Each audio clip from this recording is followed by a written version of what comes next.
Hello guys, good morning, good afternoon, good evening. I am C Satyaranjan Swami. मैं उम्मीद कर रहा हूँ कि आप लोग बहुत बढ़िया होंगे, मैं भी बहुत बढ़िया हूँ। तो चलो शुरू करते हैं। आज फॉरेन ट्रेड पॉलिसी, उसका रिवीजन एंड क्वेश्चन आंसर सब कुछ खत्म करेंगे। ठीक है, रिवीजन प्लस क्वेश्चन आंसर सब कुछ खत्म करेंगे, क्योंकि हम जो फॉरेन ट्रेड पॉलिसी है ये अमेंडेड हो गया है। पहले था फॉरेन ट्रेड पॉलिसी 2000 जो भी 2015-20 था, बट अभी फॉरेन ट्रेड पॉलिसी आ गया है 2023। ठीक है, तो हम इसको FTP 2023 को हम खत्म करेंगे। और एक बात है, आपको सब्सक्राइब करना है हमारा चैनल को एंड शेयर करना है फ्रेंड के साथ। ठीक है, एंड कमेंट कंपलसरी है। चलो शुरू करते हैं। एंड ये नोट्स, अमेंडेड नोट्स मिल जाएगा हमारा जो भी बुक्स में। एंड हमारा बुक्स कहाँ पे मिलेगा, वही टेलीग्राम चैनल में मिल जाएगा। और एक बात है, यहाँ पे जो भी नोट्स है ये पूरा अमेंडेड है। जो कि स्टैट्यूटरी ऑब्जेक्ट आ रहा है जो भी इंस्टीट्यूट का, ये पूरा अमेंडेड है। स्टैट्यूटरी ऑब्जेक्ट में बहुत कम कम दिया है जो भी अमेंडेड पार्ट है, बट हम पहले बनाए थे हमारा बुक्स, तो इसलिए वहाँ पे हम ज़्यादा थोड़ा हम नोट्स में ले लिए हैं। बट अगर देखेंगे वहाँ पे स्टैट्यूटरी अपडेट में बहुत कम डाला है, अमेंडमेंट का पोर्शन डाला है, क्योंकि पूरा कॉन्सेप्ट आया है, नया नया कॉन्सेप्ट आया है, तो उसको लेकर इंस्टीट्यूट क्या किया है, एक पैराग्राफ जैसे डाल दिया है। बट हम पूरा अच्छे से उसको डाले हैं नोट्स में। हम समझा देंगे, टेंशन मत लीजिए, सब कुछ समझा देंगे। ठीक है, सब कुछ समझा देंगे, कोई भी टेंशन वाला बात नहीं है। ठीक है, तो चलो शुरू कर देते हैं। फॉरेन ट्रेड पॉलिसी, ठीक है, FTP इसको बोलते हैं। एंड पहले देख लेते हैं introduction part. Foreign trade policy किसको बोलते हैं? तो फॉरेन ट्रेड पॉलिसी जहाँ पे भी अमेंडमेंट आएगा मैं आपको बता दूंगा। जो भी ग्रीन में है सब कुछ अमेंडेड है, अमेंडमेंट पार्ट सब ग्रीन में होता है, तो आपको पता चल जाएगा। तो FTP ये एक set of guidelines and instruction issued करता है central government, matters related to import and export. तो यहाँ पे FTP में क्या होता है, ये सेट ऑफ गाइडलाइन में रहता है पॉलिसी में। एंड इसमें सेंट्रल गवर्नमेंट क्या करता है, कुछ मैटर इंपोर्ट एंड एक्सपोर्ट के रिलेटेड बताता है। ठीक है, उसके बाद its primary purpose not merely on foreign exchange but also stimulate greater economic activity. तो इसका जो भी मेन पर्पज नहीं है कि हम ओनली यहाँ पे अर्न करेंगे फॉरेन एक्सचेंज, ज़्यादा फॉरेन एक्सचेंज अर्न करेंगे। इसका जो भी मेन मोटिवेट है कि वो स्टिमुलेट करेगा हमारा जो भी इकोनॉमिक को। ठीक है, FTP was earlier called as EXIM policy, पहले बोलते थे, बट अभी FTP उसको बोल रहे हैं। उसके बाद फॉरेन ट्रेड पॉलिसी, ये closely knit with custom and GST and excise law of India. तो यहाँ पे जो FTP है ना, ये क्लोजली लिंक किसके साथ है, कस्टम लॉ है and GST law and excise law के साथ सेम है। एंड जो भी पॉलिसी है ये कभी भी ओवरराइड नहीं कर पाएगा टैक्स लॉ। तो जो भी GST या कस्टम में या एक्साइज में जो भी लॉ है उसको वो ओवरराइड नहीं कर पाएगा। अगर कोई भी आता है, कुछ चेंजेस आता है, तो वो नोटिफिकेशन के थ्रू आएगा, बट वो ओवरराइड नहीं कर पाएगा। ये एग्जामेशन अगर आता है, एक्सटेंडेड बाय FTP अगर डालता है एग्जामेशन, तो वहाँ पे वो इशू होता है नोटिफिकेशन के थ्रू, अंडर रेस्पेक्टिव लॉ में आ जाता है। ठीक है, उसके बाद this actual benefit of the exemption depends on the language of the exemption notification issued by CBIC। तो यहाँ पे एक्चुअल बेनिफिट क्या होगा एग्जामेशन का, वो डिपेंड करता है कि लैंग्वेज कैसा है, लैंग्वेज ऑफ द नोटिफिकेशन के ऊपर वो बताता है। ठीक है, उसके बाद in most of the cases exemption notification refer to policy provision for detail conditions ministry of finance and. तो यहाँ पे मेनली क्या होता है कि मोस्ट ऑफ द केसेस में एग्जामेशन जो भी नोटिफिकेशन आता है ना, तो वो मेनली पॉलिसी प्रोविजन को रेफर करता है। पर डिटेल कंडीशन के लिए आपको देखना पड़ेगा, वो लॉ को देखना पड़ेगा। ठीक है, उसके बाद है ministry of finance and tax authorities, वो क्वेश्चन नहीं कर सकते हैं जो भी डिसीजन लेता है अंडर मिनिस्ट्री ऑफ कॉमर्स। तो मिनिस्ट्री ऑफ कॉमर्स जो भी डिसीजन लेता है, तो उसको ministry of tax and finance उसको क्वेश्चन नहीं कर सकते हैं। तो ये जो क्वेश्चन ना, ये क्वेश्चन है, इसको याद रखना है आपको। जब क्वेश्चन बैंक करेंगे तो वहाँ पे पूछा होगा foreign trade policy is closely knit with custom and GST law, यहाँ पे पूछा होगा। ठीक है, तो आपका क्वेश्चन का ये है आंसर, इसको याद रखना है। बुक में अगर देखें बहुत ज़्यादा लिखा होगा, बट यहाँ पे शॉर्ट में लिख लिए हैं, जिसको आप याद रखेंगे तो हो जाएगा क्वेश्चन। ठीक है, उसके बाद है यहाँ पे लेजिस्लेशन जो भी गवर्न करेगा फॉरेन ट्रेड को, कौन गवर्न करेगा, तो यहाँ पे एक एक्ट है जो कि है FTDR एक्ट, उसको बोलते हैं FTDR एक्ट बोलते हैं, जिसका नाम है foreign trade development and regulation act बोलते हैं। एंड यहाँ पे FTP कवर करता है area beyond import and export, only उसमें इंपोर्ट एक्सपोर्ट नहीं रहता है, इंपोर्ट एंड एक्सपोर्ट से ज़्यादा एरिया को भी कवर करता है। एंड न्यू जो भी FTP आया है, FTP 2023 है, एंड वो इफेक्टिव हो जाएगा 1 अप्रैल 2023 से, ऑलरेडी इफेक्टिव हो गया है। FTP is updated and amended आज एंड व्हेन रिक्वायर्ड। तो यहाँ पे पहले था कि FTP को हर साल 1 अप्रैल में कोई भी चेंजेस अगर चाहिए तो वहाँ पे 1 अप्रैल को चेंजेस करते थे।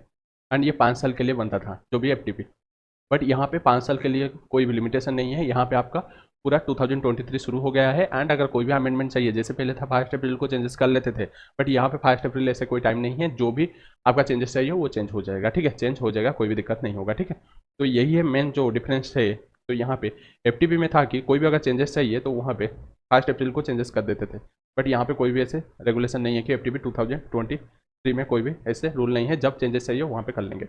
उसके बाद ये 5 साल के लिए होता था, ये 5 साल के लिए एक एफटीपी 5 साल के लिए होता था, बट यहाँ पे कोई भी ऐसे कॉन्सेप्ट नहीं है। 2023 अभी चलेगा। जैसे कोई भी एक्ट अगर देखें, जीएसटी एक्ट 2017 आया है, जो भी आपका जीएसटी, तो जीएसटी एक्ट में वो 5 साल के लिए नहीं आया है, वो आ गया है। अगर कोई भी चेंजेस चाहिए तो चेंज कर लेते हैं, वैसे अभी एफटीपी बन जाएगा वही, और 5 साल का कोई भी फंडा नहीं रहेगा। उसका जो न्यू एफटीपी है ना, वो सब कुछ सेम रहता है, ओनली 4-5 कॉन्सेप्ट नया आया है।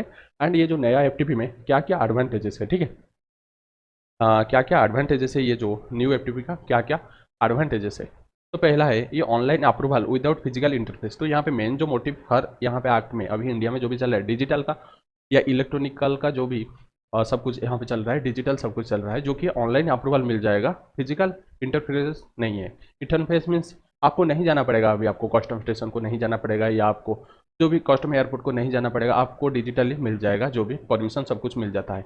तो यहाँ पे ऑटोमेटिक अप्रूवल मिल जाता है, वेरियस परमिशन अंडर एफटीपी मिल जाता है, कस्टम में भी मिल जाता है, वही एग्जाम्पल मैं बताया हूँ। Process simplification and technology implementation आ गया है, तो यहाँ पे मैंने टेक्नोलॉजी को वो इंप्लीमेंट कर रहे हैं, तो यहाँ पे आपको सिंपल बन जाएगा, घर से आप बैठकर आपका परमिशन ले सकते हैं। उसके बाद यहाँ पे रिडक्शन हो जाएगा processing time and immediate approval of application under automatic route for exporter. तो यहाँ पे पहले था कि आपको जाकर एक्सपोर्ट हाउस में, वहाँ पे जाकर कस्टम स्टेशन में अप्रूवल लेना चाहता था, बट यहाँ पे रिडक्शन प्रोसेसिंग टाइम हो जाएगा, क्योंकि आपको घर बैठे आपको मिल जाएगा अप्रूवल, इमीडिएटली मिल जाएगा ऑनलाइन थ्रू में, ठीक है। तो ये रिड्यूस कर देता है प्रोसेसिंग टाइम में।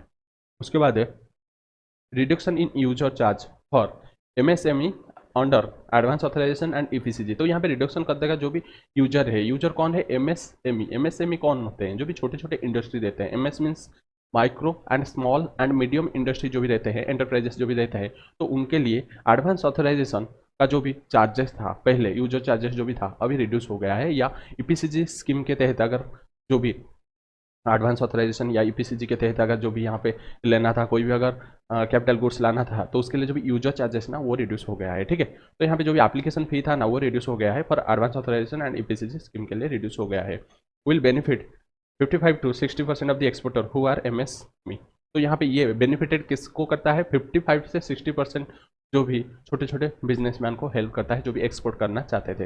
एप्लीकेशन फी बहुत ज़्यादा लगता था, बट अभी रिड्यूस हो गया है, क्योंकि ऑनलाइन है, तो वहाँ पे फिजिकल इंटरफेस नहीं है, तो वहाँ पे ऑफिसर भी तैनात नहीं करना पड़ेगा, तो वो प्रोसेस तो घट गया है ना। घर से वो अप्लाई करेंगे एंड मिल जाएगा, तो वहाँ पर तो नहीं जाना पड़ेगा, तो प्रोसेसिंग टाइम कम हो जाता है एंड यूजर चार्जेस जो भी एप्लीकेशन फी भी कम हो जाता है। उसके बाद ई सर्टिफिकेशन ऑफ ऑरिजिन। तो पहले था कि सर्टिफिकेशन ऑफ ऑरिजिन के लिए जाना पड़ता था, बट यहाँ पे ई सर्टिफिकेशन ऑफ ऑरिजिन मिल जाएगा।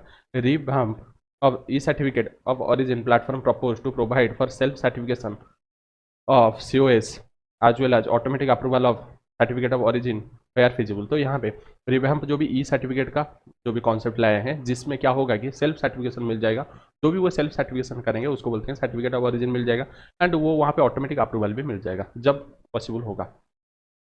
उसके बाद initiative for electronic exchange of certificate of origin data with partners countries advised. तो यहाँ पे initiative for electronic exchange of certificate of origin data, तो यहाँ डाटा भी इंटरचेंज हो जाएगा, ठीक है। मीन्स अगर जो भी डेस्टिनेशन कंट्री को अगर कोई भी डाटा चाहिए, तो ये सर्टिफिकेट ऑफ ऑरिजिन से वो ले सकता है इलेक्ट्रॉनिकल, ठीक है, इलेक्ट्रॉनिकली ले सकता है।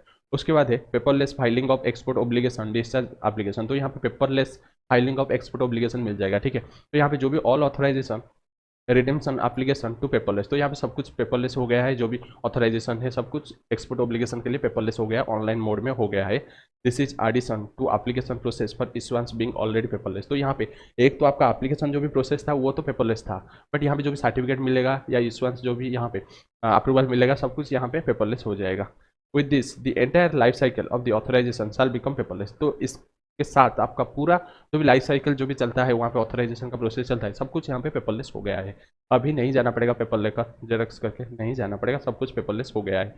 उसके बाद एफटीपी में क्या क्या पढ़ने के लिए मिलेगा, ठीक है।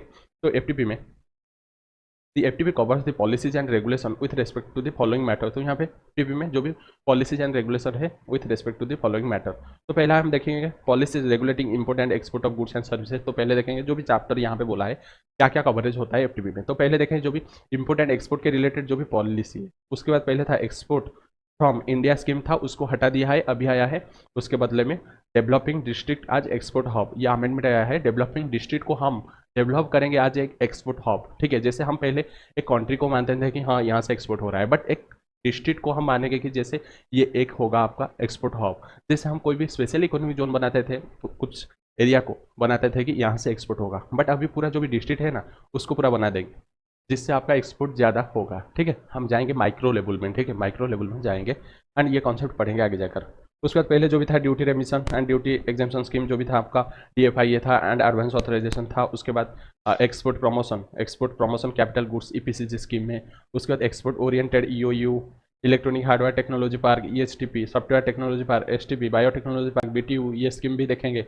उसके बाद स्पेशल इकोनॉमिक जोन का देखेंगे एंड डीम्ड एक्सपोर्ट, ये सब पढ़ेंगे FTP में। ठीक है, plus quality complaints and trade dispute देखेंगे। एंड इस बार 2 नया पॉइंट आया है। पहला है promoting cross border trade in digital economy. इसको नया कॉन्सेप्ट आया है कि जो भी डिजिटल इकोनॉमी में क्रॉस बॉर्डर ट्रेड कैसे होगा उसको देखेंगे। एंड यहाँ पे जो भी special chemicals, organism, material, equipment and technology, उसको स्कोमेट, इसको भी देखेंगे। नया कॉन्सेप्ट ये दोनों आया है। ठीक है,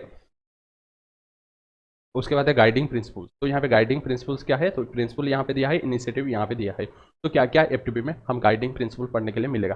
तो यहाँ पे मेनली जो रहेगा प्रिंसिपल में, मेक इन इंडिया इनिशिएटिव रहेगा, ईज ऑफ डूइंग बिजनेस रहेगा, E-कॉमर्स एक्सपोर्ट रहेगा। उसके बाद SEZ, EOU, HTP, ESTP, BTP ये रहेगा, ड्यूटी क्रेडिट स्किप रहेगा, resolve quality complaint and trade dispute रहेगा।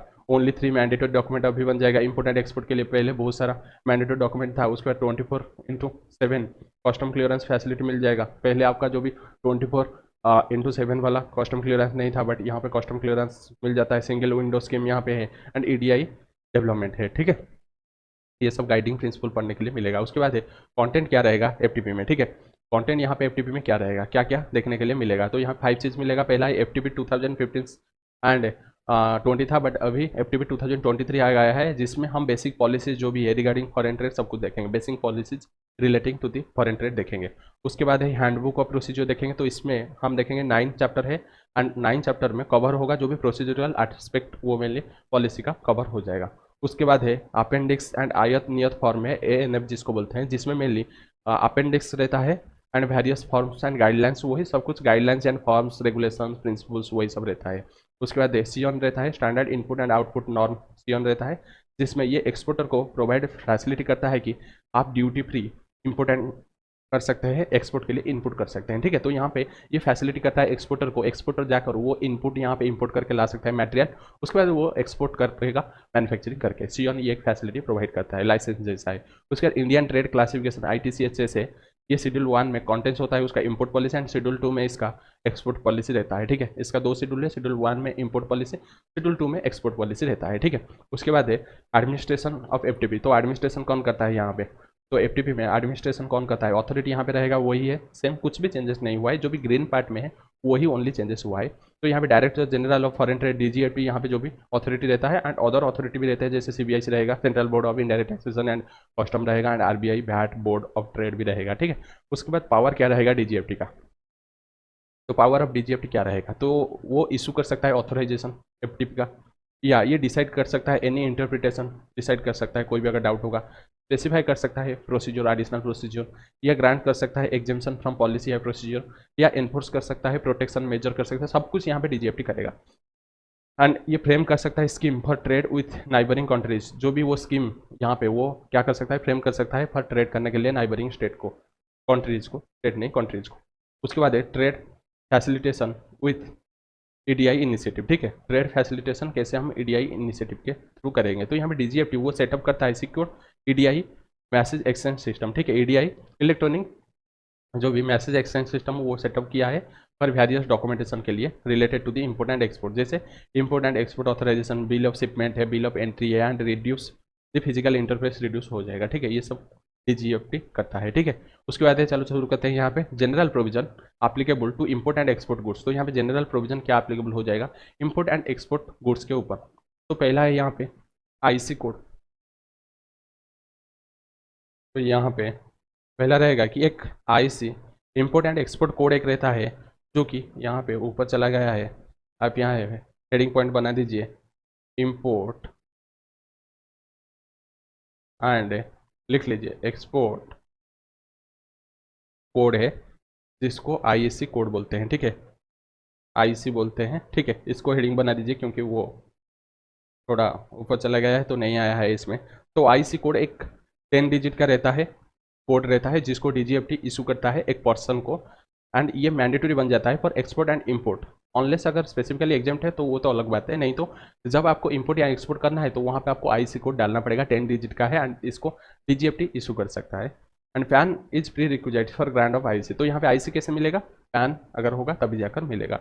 And only one IC can be issued against a single pan. तो यहाँ पे एक ही पैन के अगेंस्ट में एक ही सिंगल आईसी मिलेगा, दोबारा नहीं मिलेगा। And pan is IC with effect from 1 जुलाई 2017 से ये आ गया है था कि नोटिफिकेशन कि पैन जो भी होगा वही रहेगा आपका आईसी। तो इसलिए अभी आईसी जो भी पैन है उसको मानेंगे हम आईसी नंबर, ठीक है। उसके बाद प्रिंसिपल्स ऑफ इंटरप्रिटेशन रेस्ट्रिक्शन। तो प्रिंसिपल्स ऑफ रेस्ट्रिक्शन क्या रहेगा, तो यहाँ पे डीजीएफटी में थ्रू नोटिफिकेशन इम्पोज कर सकता है प्रोविजन और रेस्ट्रिक्शन। यहाँ पे डीजीएफटी रेस्ट्रिक्शन एंड प्रोविजन लगा सकता है on import of safeguard country's external financial position and to ensure a level of reserve. तो यहाँ पे ये मैं रेस्ट्रिक्शन किसके ऊपर डाल सकता है, जो भी import to safeguard the country's external financial position को सेफगार्ड करने के लिए वो रेस्ट्रिक्शन डाल सकता है, एंड वो एंश्योर कर सकता है लेवल ऑफ रिजर्व एंश्योर कर सकता है। एंड ये प्रोटेक्शन करता है पब्लिक मोरल को to maintain public order and human animal and plant life और हेल्थ को वो प्रोटेक्शन करता है। Patent trademark and copyright and the preservation of deceptive practice को प्रोटेक्शन करता है। National treasure of artistic historic and archaeological value को भी ये प्रोटेक्शन देता है। एंड फिजियनबल मटेरियल्स और materials from which they are derived, इसको भी वो प्रोटेक्शन देता है। उसके बाद वो प्रिवेंशन करता है traffic in arms ammunition and implements of war. तो जो भी आर्म्स एंड एम्युनिशन या आपका जो भी इम्प्लीमेंट्स वार के लिए अगर कुछ आप यहाँ पे इंपोर्ट या एक्सपोर्ट करना चाहते हैं तो वहाँ पे उसको प्रिवेंशन कर सकता है। Conservation of exhaustible natural resources. तो यहाँ पे वो कंजर्वेशन करता है एग्जॉस्टिबल नेचुरल रिसोर्सेज का यूज को कंजर्वेशन करता है, ठीक है। कंजर्वेशन करता है मीन्स वहाँ पे वो उसको क्या करता है, उसको फिक्स कर देता है, रिजर्व कर देता है, ठीक है, नेचुरल रिसोर्सेज। क्योंकि नेचुरल रिसोर्सेज बहुत कम रहता है, लिमिटेड रहता है, तो इसलिए उसको वो क्या करता है, उसको रिजर्व कर लेता है। उसके बाद terms and condition of an authorisation. Authorisation के लिए टर्म्स एंड कंडीशन क्या रहेगा, तो every authorisation shall be valid for a period and shall contain such terms and condition as may be prescribe by regional authority which may be include. तो यहाँ पे every authorisation वो valid रहेगा जो भी पीरियड, एंड कंटेंट रहेगा जो भी टर्म्स एंड कंडीशन जो भी रीजनल अथॉरिटी जो भी यहाँ पे फिक्स करेगा। उसमें जैसे क्वांटिटी या डिस्क्रिप्शन या वैल्यू ऑफ गुड्स रहेगा, या एक्चुअल यूजर कंडीशन रहेगा, एक्सपोर्ट ऑब्लिगेशन रहेगा, वैल्यू एडिशन कितना करना पड़ेगा चिप, तो उसको भी रहेगा। ये सब कंडीशन में रहता है। मिनिमम इंपोर्ट या एक्सपोर्ट प्राइस क्या रहेगा, सब कुछ यहाँ पे वो फिक्स कर देते हैं।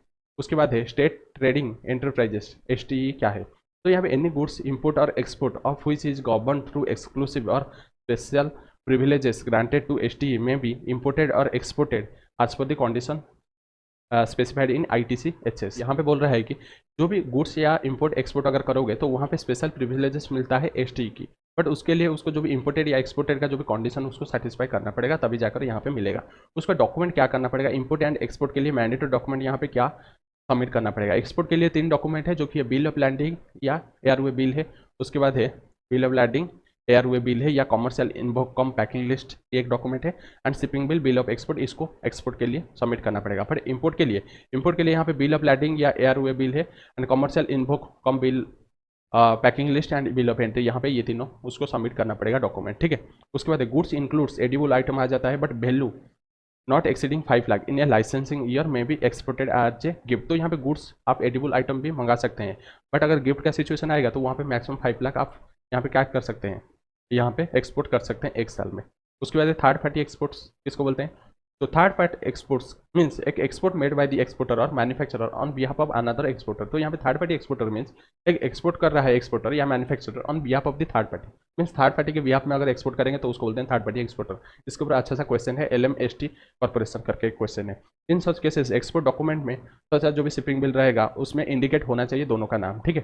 दोनों manufacturing exporter and manufacturer and third party exporter का दोनों का नाम होना चाहिए, but BRC and GR general declaration form and export order या इनवॉइस उस सिचुएशन में only name of the third party exporter होगा तो चलेगा, बट आपका जो शिपिंग बिल में दोनों का नाम होना चाहिए, एंड आपका BRC BR डॉक्यूमेंट्स एंड आपका जो भी इनवॉइसेस है उसमें आपका होना चाहिए थर्ड पार्टी एक्सपोर्टर अगर होगा नाम तो चलेगा।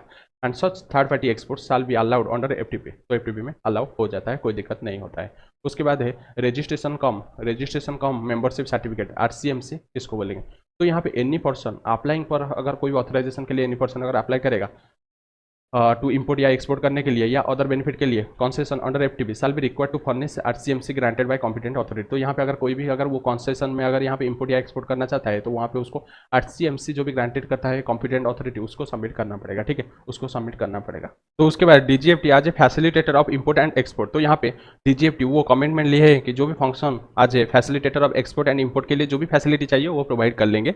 The main objective is on the good governance के ऊपर मेन ऑब्जेक्टिव है and which depend on clean transparent and accountable delivery system. तो यहाँ पे मेन जो यहाँ पे ऑब्जेक्टिव है कि गुड गवर्नेंस चाहिए, तो गुड गवर्नेंस कब होगा, जो कि क्लीन ट्रांसपेरेंट एंड आपका अकाउंटेबल डिलीवरी सिस्टम अगर प्रोवाइड करेंगे तो अभी जाकर हो पाएगा। तो इसलिए डीजीएफटी यहाँ पे फैसिलिटेटर का काम प्रोवाइड करेंगे एंड यहाँ पे जो भी चाहिए हेल्प वो यहाँ पे देंगे। तो यहाँ पे आपका ये जो यहाँ पे दिया है कि एक अमेंडमेंट आया है कि rupee payment to be accepted under FTP scheme. तो यहाँ पे रूपी पेमेंट भी एक्सेप्ट हो जाएगा। तो ये जो यहाँ पे अगर देखें जो भी प्रोविजन है ये आपका ये सेम था, ठीक है, ये पहले भी था, ये इतना तक पहले था, बट यहाँ पे अमेंडमेंट जो है ना ये दोनों पॉइंट नया आया है, ये इतना ही अमेंडमेंट आया है, बट ये पहले जो भी था यहाँ पे भी सेम है, ठीक है, पहले ये सब था।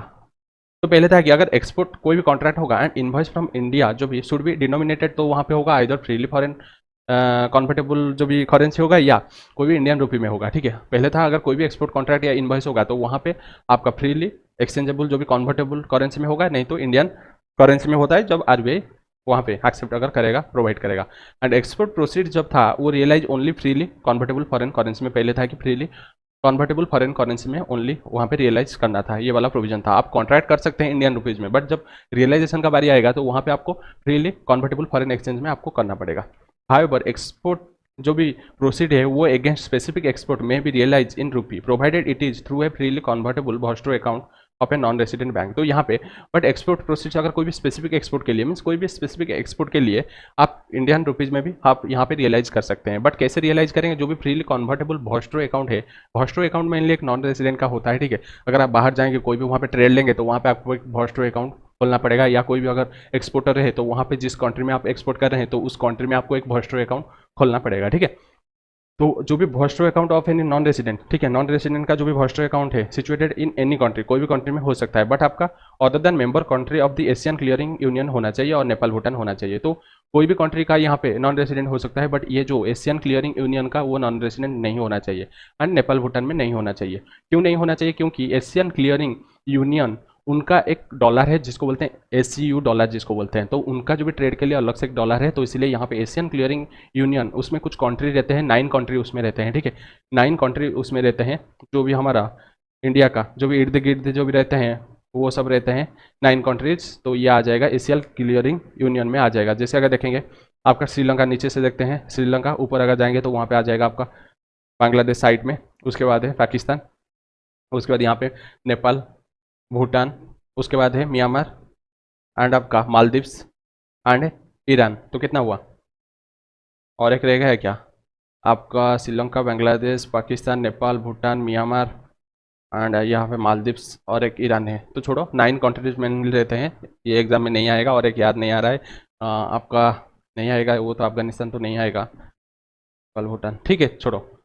तो ये जो भी कंट्रीज है ये सब आ जाते हैं एशियन क्लियरिंग यूनियन में आ जाते हैं। तो इसमें उनका एक है एशियन क्लियरिंग डॉलर है, तो वहाँ पे वो उस जो भी ट्रांजैक्शन है उसके लिए उनको सेपरेटली डॉलर में करना पड़ेगा जो भी ट्रांजैक्शन, तो उसके लिए भॉस्ट्रो अकाउंट नॉन रेसिडेंट का नहीं चलेगा अगर ये कंट्री में अगर नॉन रेसिडेंट अगर होगा, ठीक है, ये पुराना था। उसके बाद कुछ 2 साल पहले आया था कि यहाँ पे invoicing payment and settlement of export and import वो भी INR में वो भी हो सकता है, ठीक है, यहाँ पे परमिसेबल है, क्योंकि अभी जो भी RBI का गाइडलाइन है कि यहाँ पे परमिसेबल है, बट वहाँ पे कुछ कंडीशन है कि यहाँ पे जो भी सेटलमेंट है, settlement of trade transaction in INR means rupees में कैसे होगा, एक स्पेशल रूपी भॉस्ट्रो अकाउंट ओपन करना पड़ेगा, ठीक है, स्पेशल रूपी भॉस्ट्रो अकाउंट यहाँ पे ओपन करना पड़ेगा जो भी बैंक में इन इंडिया में वहाँ पे ओपन करना पड़ेगा। किसको, जो भी यहाँ पे इंपोर्टर या एक्सपोर्टर को वहाँ पे धरा, फॉर एग्जाम्पल यहाँ पे हम एक्सपोर्ट कर रहे हैं तो जो भी इंपोर्टर है तो उसको इंडिया में एक स्पेशल रूपी भॉस्ट्रो अकाउंट ओपन करना पड़ेगा, या अगर आप एक्सपोर्ट यहाँ से कर रहे हैं तो वहाँ पे जो भी आपका वहाँ पे बैठा है इंपोर्टर तो उसको इंडिया में जो भी एक स्पेशल रूपी भॉस्ट्रो अकाउंट ओपन करना पड़ेगा, ठीक है, यही था आप कर सकते हैं, बट यहाँ पे कैसे होगा एक्चुअली, कैसे प्रोसीजर कैसे होगा, तो प्रोसीजर है कि प्रोसीजर भी आपका था, प्रोसीजर भी था आरबीआई का गाइडलाइन में था, बट उसको इंस्टीट्यूट अडॉप्ट नहीं किया था। ये भी पहले अगर देखेंगे, ये भी जो प्रोसीजर पहले था बट अडॉप्ट नहीं किया था, बट इस बार अडॉप्ट कर दिया है। जो कि है, अगर कोई भी Indian importer, for example Indian importer यहाँ पे वो इंपोर्ट करना चाहता है, तो यह क्या करेगा, तो यहाँ पे ये जो import through this mechanism means ये जो स्पेशल रुपी भोस्टो अकाउंट के थ्रू कैसे वो पेमेंट करेगा, तो यहाँ पे ये क्या करेगा, वो इंडियन रुपीज़ में INR में जाकर वो पेमेंट कर देगा। जो भी उसका होगा स्पेशल भोस्टो अकाउंट है जो बैंक में है, उस बैंक में जाकर वो अकाउंट में डाल देगा। फॉर एग्जाम्पल यहाँ पे मैं आपको बताता हूँ, यहाँ पे एक इंडिया में इंपोर्टर है, ठीक है, इंडिया में मिस्टर एक्स है, एंड यहाँ पे bank for example SBI bank है, ठीक है, SBI बैंक है, तो SBI में एक एक्सपोर्टर का, तो यहाँ मिस्टर एक्स जो है वो आपका है इंपोर्टर, यहाँ पे है, ठीक है, इंपोर्टर है, इंपोर्टर है, एंड एक्सपोर्टर कौन है, एक्सपोर्टर है मिस्टर वाई है, जो कि US में फॉर एग्जांपल है, ये एक्सपोर्टर है, एक्सपोर्टर है, ठीक है। तो एक्सपोर्टर को क्या करना पड़ेगा, ये इंडिया का SBI बैंक में वो जाकर एक स्पेशल रुपी भोस्टो अकाउंट ओपन करेगा, ठीक है, स्पेशल रुपी भोस्टो अकाउंट BRVA अकाउंट एक ओपन करेगा। उसके बाद ये जो मिस्टर एक्स ये रुपी में यहाँ पे क्रेडिट कर देगा, उसका जो अकाउंट है SBI में है स्पेशल रुपी भोस्टो अकाउंट, तो उसमें वो क्या करेगा, क्रेडिट करेगा, जो भी पैसा है उसको देना था मिस्टर वाई को वो SBI में डाल देगा। जब SBI में डाल देगा तो वहाँ पे SBI इसको दे देगा, ठीक है, मिस्टर वाई को दे देगा, तो यहाँ पे ये रुपीज़ में उसको क्रेडिट करेगा, रुपीज़ में क्रेडिट करेगा, ठीक है। प्रोसीजर ऐसे ही रहेगा, एक्सपोर्ट का भी वही रहेगा। एक्सपोर्टर के टाइम क्या होगा, तो यहाँ पे जो भी इंडियन एक्सपोर्टर, तो उसके बाद यहाँ पे वो पार्टनर कंट्री जो भी रहेगा against invoice for the supply of goods and services from the overseas seller supplier, वो चला जाएगा उसके अकाउंट का। तो सर इंडियन एक्सपोर्टर क्या करेगा, जो भी एक्सपोर्ट करेगा goods and services through this mechanism, तो वहाँ पे जो भी पेड करेगा export proceeds in INR from the balance in the designated special vostro account of the corresponding bank of the partner country. तो यहाँ पे फॉर एग्जाम्पल अगर यहाँ पे मिस्टर एक्स अगर हो जाता है एक्सपोर्टर एंड ये अगर इंपोर्टर हो जाएगा, ठीक है, अगर एक्सपोर्टर हो जाएगा तो एक्सपोर्टर के सिचुएशन में क्या होगा, मिस्टर वाई है इंपोर्टर है, तो यहाँ पे इसका तो वहाँ पे भोस्टो अकाउंट होगा, किसका, इंपोर्टर का, जो भी आउटसाइड इंडिया का में USA का जो भी मिस्टर वाई का वहाँ पे होगा, ठीक है, वहाँ पे होगा SRBA अकाउंट होगा। तो यहाँ पे ये क्या करेगा, ये जो भी उसका अकाउंट है यहाँ पे उस अकाउंट से इसको पेमेंट हो जाएगा, ठीक है, उस अकाउंट से मिस्टर एक्स को पेमेंट हो जाएगा, जो कि एक्सपोर्टर को पेमेंट हो जाएगा, इंडियन रुपीज़ में पेमेंट हो जाएगा। ऑलरेडी ये अकाउंट में उसका होगा जो भी रुपीज़, या उसको डिपॉजिट करना पड़ेगा, अगर एक्सपोर्ट प्रोसेस जो भी अगर कम होगा तो उसको फर्दर डिपॉजिट करना पड़ेगा SBI अकाउंट में, वो जो स्पेशल भोस्टो अकाउंट है रुपी भोस्टो अकाउंट, उसमें वो डिपॉजिट करेगा एंड वहाँ से उसको मिस्टर एक्स को रुपीज़ में मिल जाएगा, ठीक है। यही रहेगा प्रोसीजर। ये प्रोसीजर आपका पहले था, RBI का था, बट इंस्टीट्यूट उसको अडॉप्ट नहीं किया था, एंड न्यू फॉरेन जो भी FTP है फॉरेन ट्रेड पॉलिसी में उसको अडॉप्ट कर लिए हैं। उसके बाद है ये जो FTP scheme for export realisation in Indian rupees, ये आपका एप्लीकेबल हो जाएगा। जो भी एक्सपोर्ट प्रोसीड्स अगर रियलाइज होगा इंडियन रुपीज़ में, तो यहाँ पे जो भी एक्सपोर्ट बेनिफिट सब मिलता है, जैसे EPCG, advance authorisation, DFIA and incentive या फुलफिलमेंट ऑफ एक्सपोर्ट ऑब्लिगेशन, तो सब कुछ यहाँ पे हम मानेंगे जैसे सेटिस्फाई हो गया। मेनली फ्रीली फॉरेन एक्सचेंज में वहाँ पे कंडीशन था कि उसको रियलाइज करना पड़ेगा, बट अगर यहाँ पे इंडियन रुपीज़ में अगर रियलाइज करेंगे तो भी यहाँ पे हम मानेंगे जैसे एक्सपोर्ट ऑब्लिगेशन सब कुछ सेटिस्फाई हो गया है, ठीक है, सब कुछ सेटिस्फाई हो गया है, मानेंगे, ठीक है। ये आपका हो गया है यहाँ पे जो भी अमेंडमेंट। उसके बाद है डेवलपिंग डिस्ट्रिक्ट आज ए एक्सपोर्ट हब, तो हम एक्सपोर्ट हब हम यहाँ पे डेवलप करेंगे, किसको, डिस्ट्रिक्ट को हम डेवलप करेंगे, ना कि हम नहीं जाएंगे कि कंट्री वाइज देखेंगे, हम देखेंगे जो भी डिस्ट्रिक्ट है, डिस्ट्रिक्ट को हम पर्टिकुलरली वहाँ पे उसको उसको डेवलप करेंगे। डेवलप करने के बाद हम उससे एक्सपोर्ट करेंगे, ठीक है, उससे एक्सपोर्ट करेंगे। तो डिस्ट्रिक्ट को हम एक्सपोर्ट हब हम डेवलप करेंगे। Fast such initiative government of India which try to target export promotion को टारगेट करने के लिए, क्योंकि पहले कंट्री वाइज अगर देखेंगे तो ज़्यादा हम माइक्रो लेवल को नहीं जा पाएंगे, बट अगर डिस्ट्रिक्ट को देखेंगे तो वहाँ पे हम ज़्यादा अंदर तक जाएंगे, तो वहाँ पे डेवलप करेंगे, ठीक है। तो यही है मेन एक्सपोर्ट प्रमोशन है, and manufacturing and employment generation करने के लिए ये 8 है grass root level means micro level में। तो इसलिए and he has the state and district accountable for the export growth from the district in the country. तो यहाँ पे ये जो स्टेट एंड डिस्ट्रिक्ट वो रेस्पॉन्सिबल हो जाएंगे एक्सपोर्ट ग्रोथ करने के लिए, ठीक है, एंड ग्रास रूट लेवल से हमको यहाँ पे डेवलप करना पड़ेगा एक्सपोर्ट हब, ठीक है, तभी जाकर हमारा एक्सपोर्ट प्रमोट होगा, ठीक है। उसके बाद जो भी ये it is a great transformational step to realise potential of a district. तो ये सबसे बढ़िया स्टेप रहेगा कि हम जो भी एक्चुअल डिस्ट्रिक्ट का पोटेंशियल हम यहाँ पे पहचान नहीं पाते थे, जो भी डिस्ट्रिक्ट का जो भी एक्चुअल पोटेंशियल यहाँ से पता चल जाएगा, एंड जो भी उसका पोटेंशियल वो भी इंक्रीज हो जाएगा, पर्टिकुलरली उस फोकस करेंगे उस डिस्ट्रिक्ट को, एंड वो डिस्ट्रिक्ट में जो भी पोटेंशियल है ना वो ट्राई करेगा कि डिस्ट्रिक्ट का जो भी डिस्ट्रिक्ट मजिस्ट्रेट है या उस स्टेट का जो भी सीएम रहेगा वो ट्राई करेगा कि उसको पोटेंशियल को इंक्रीज करने के लिए, जिससे आपका पूरा ग्रास रूट लेवल से पूरा इंक्रीज हो जाएगा एक्सपोर्ट। ठीक है, उसके बाद है दिस इनिशिएटिव एम क्या है, to link local producers in rural and remote district with global supply chain. तो यहाँ पे जो भी मेन इनिशिएटिव क्या है कि ये लिंक करेगा, लिंक किसके साथ करेगा, जो भी लोकल प्रोड्यूसर रूरल एरिया में जो भी बैठा है, तो वहाँ पे जो भी ग्लोबल सप्लाई चेन जो भी बाहर इंपोर्टर बैठा है या जो भी डीलर बैठा है उसके साथ ये लिंक करेगा। ठीक है, जैसे यहाँ पे and make them self reliant and bring them into economic mainstream. तो यहाँ पे उनको मेनली हम डेवलप करेंगे। ठीक है, सेल्फ रिलायंट देंगे एंड इकोनॉमिक वहाँ पे डेवलपमेंट हो जाएगा। ठीक है, उसके बाद ये जो दिया है ना डिस्ट्रिक्ट आज एक्सपोर्ट हब, ये इंस्टीट्यूट ओनली एक पैराग्राफ डाला है, बट अगर देखेंगे हम अच्छे से यहाँ पे कंटेंट डाल दिए हैं, जो कि इंपॉर्टेंट जो भी होगा आपको उसको देख लेना है। ठीक है, मेन ऑब्जेक्टिव है कि यहाँ पे जो MSME जो micro small and medium enterprises है या फार्मर है या आर्टिशियन है या स्मॉल इंडस्ट्रीज है, तो वो बेनिफिट हो जाएगा, एक्सपोर्ट अपॉर्चुनिटी का बेनिफिट उनको मिल जाएगा ओवरसीज मार्केट से। ठीक है, ओवरसीज मार्केट मीन्स यहाँ पे अगर कोई भी वो प्रोड्यूस करेंगे ना तो वहाँ पे वो पहुँच पाएगा जल्दी से एंड वो अच्छे से पहुँच पाएगा, जो भी एक्सपोर्ट बाहर जो इंडिया के बाहर जो भी इंटरनेशनल मार्केट में पहुँच पाएगा, जिससे वो भी अपॉर्चुनिटी उनके लिए एक्सपोर्ट का अपॉर्चुनिटी बढ़ जाएगा। एंड ये प्रमोट करेगा export of our traditional product based of our local strength. तो यहाँ पे जो ट्रेडिशनल प्रोडक्ट था ना, हैंडीक्राफ्ट प्रोडक्ट है, उसको वो प्रमोट करेगा एक्सपोर्ट करने के लिए। एंड ये शिफ्ट करेगा focus on district led export growth for self sufficiency and self reliance. तो यहाँ पे ये मेनली फोकस जो भी है वो चला जाएगा डिस्ट्रिक्ट के ऊपर, कंट्री के ऊपर नहीं रहेगा, और भी माइक्रो लेवल को चला जाएगा, जो भी डिस्ट्रिक्ट के ऊपर चला जाएगा, जिससे आपका उनका सेल्फ सफिशिएंसी बढ़ जाएगा एंड वहाँ पे एक्सपोर्ट ज़्यादा मेनली हो जाएगा। ठीक है, उसके बाद उसको कैसे करेंगे उसके लिए ये ओनली इंस्टीट्यूट मैट में ओनली बोल दिया है कि डिस्ट्रिक्ट एक्सपोर्ट एक्शन प्लान बोल दिया है, डीप प्लान ओनली बोल दिया है, बट हम डीप प्लान के अंदर भी हम पढ़ाए हैं क्या क्या डीप प्लान में रहता है। तो यहाँ पे जो डीप प्लान क्या रहता है, ये जो डिस्ट्रिक्ट आज एक्सपोर्ट होने के लिए वहाँ पे एक प्लान बनाना पड़ा था जो भी हमारा फाइनेंस मिनिस्टर को, तो वो प्लान को बोलते हैं डीप प्लान।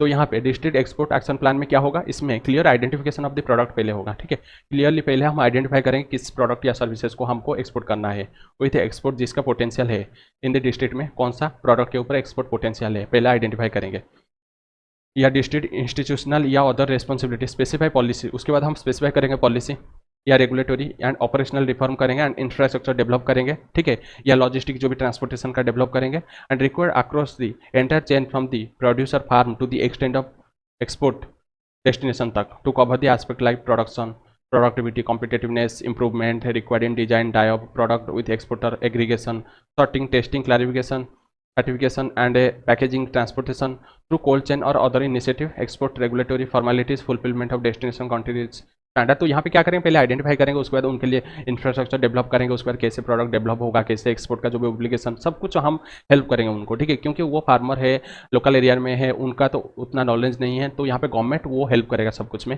कैसे यहाँ पे एक्सपोर्ट फॉर्मेलिटीज़ कैसे वो फुलफिल होगा, कैसे एक्सपोर्ट होगा, सब कुछ यहाँ पे कैसे ट्रांसपोर्टेशन होगा, कैसे यहाँ पैकेजिंग होगा, कैसे प्रोसेसिंग होगा, कैसे मैन्युफैक्चरिंग होगा, सब कुछ यहाँ पे गवर्नमेंट यहाँ पे डेवलप करेगा डीप प्लान के तहत। ठीक है, तो यही होता है, सब कुछ यहाँ पे गवर्नमेंट हेल्प करेगा उनको कैसे एक्सपोर्ट होगा। ठीक है, एंड यहाँ पे प्लान में क्या रहेगा, तो प्लान में 5 स्टेप में होगा। पहले हम स्टेट लेवल में प्लान करेंगे, तो स्टेट लेवल में जो कि है state level export promotion committee एक होगा एंड ये कॉन्स्टिट्यूट होगा in all 36 state and union territory में। ये जो SCPC ये आपका कॉन्स्टिट्यूट हो जाएगा all 36 state and union territory में, ये पहले कॉन्स्टिट्यूट होगा एक कमेटी।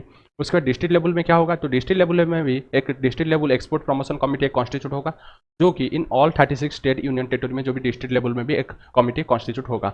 उसके बाद क्या होगा, जो भी प्रोडक्ट एंड सर्विसेज वो आइडेंटिफिकेशन करेंगे। ठीक है, आइडेंटिफिकेशन करेंगे जो कि agricultural, toy, clusters and GI product. GI means geographical जो भी आपका इंडेक्स प्रोडक्ट है। ठीक है, तो वो जोग्राफिकल प्रोडक्ट को पहले वो क्या करेंगे, यहाँ पे आइडेंटिफिकेशन करेंगे। Identified in all 733 district of India में, वो सब डिस्ट्रिक्ट में टोटल डिस्ट्रिक्ट जो भी रहता है 733 डिस्ट्रिक्ट रहता है, वहाँ पे जाकर वो आइडेंटिफिकेशन करेंगे ग्रास रूट लेवल में।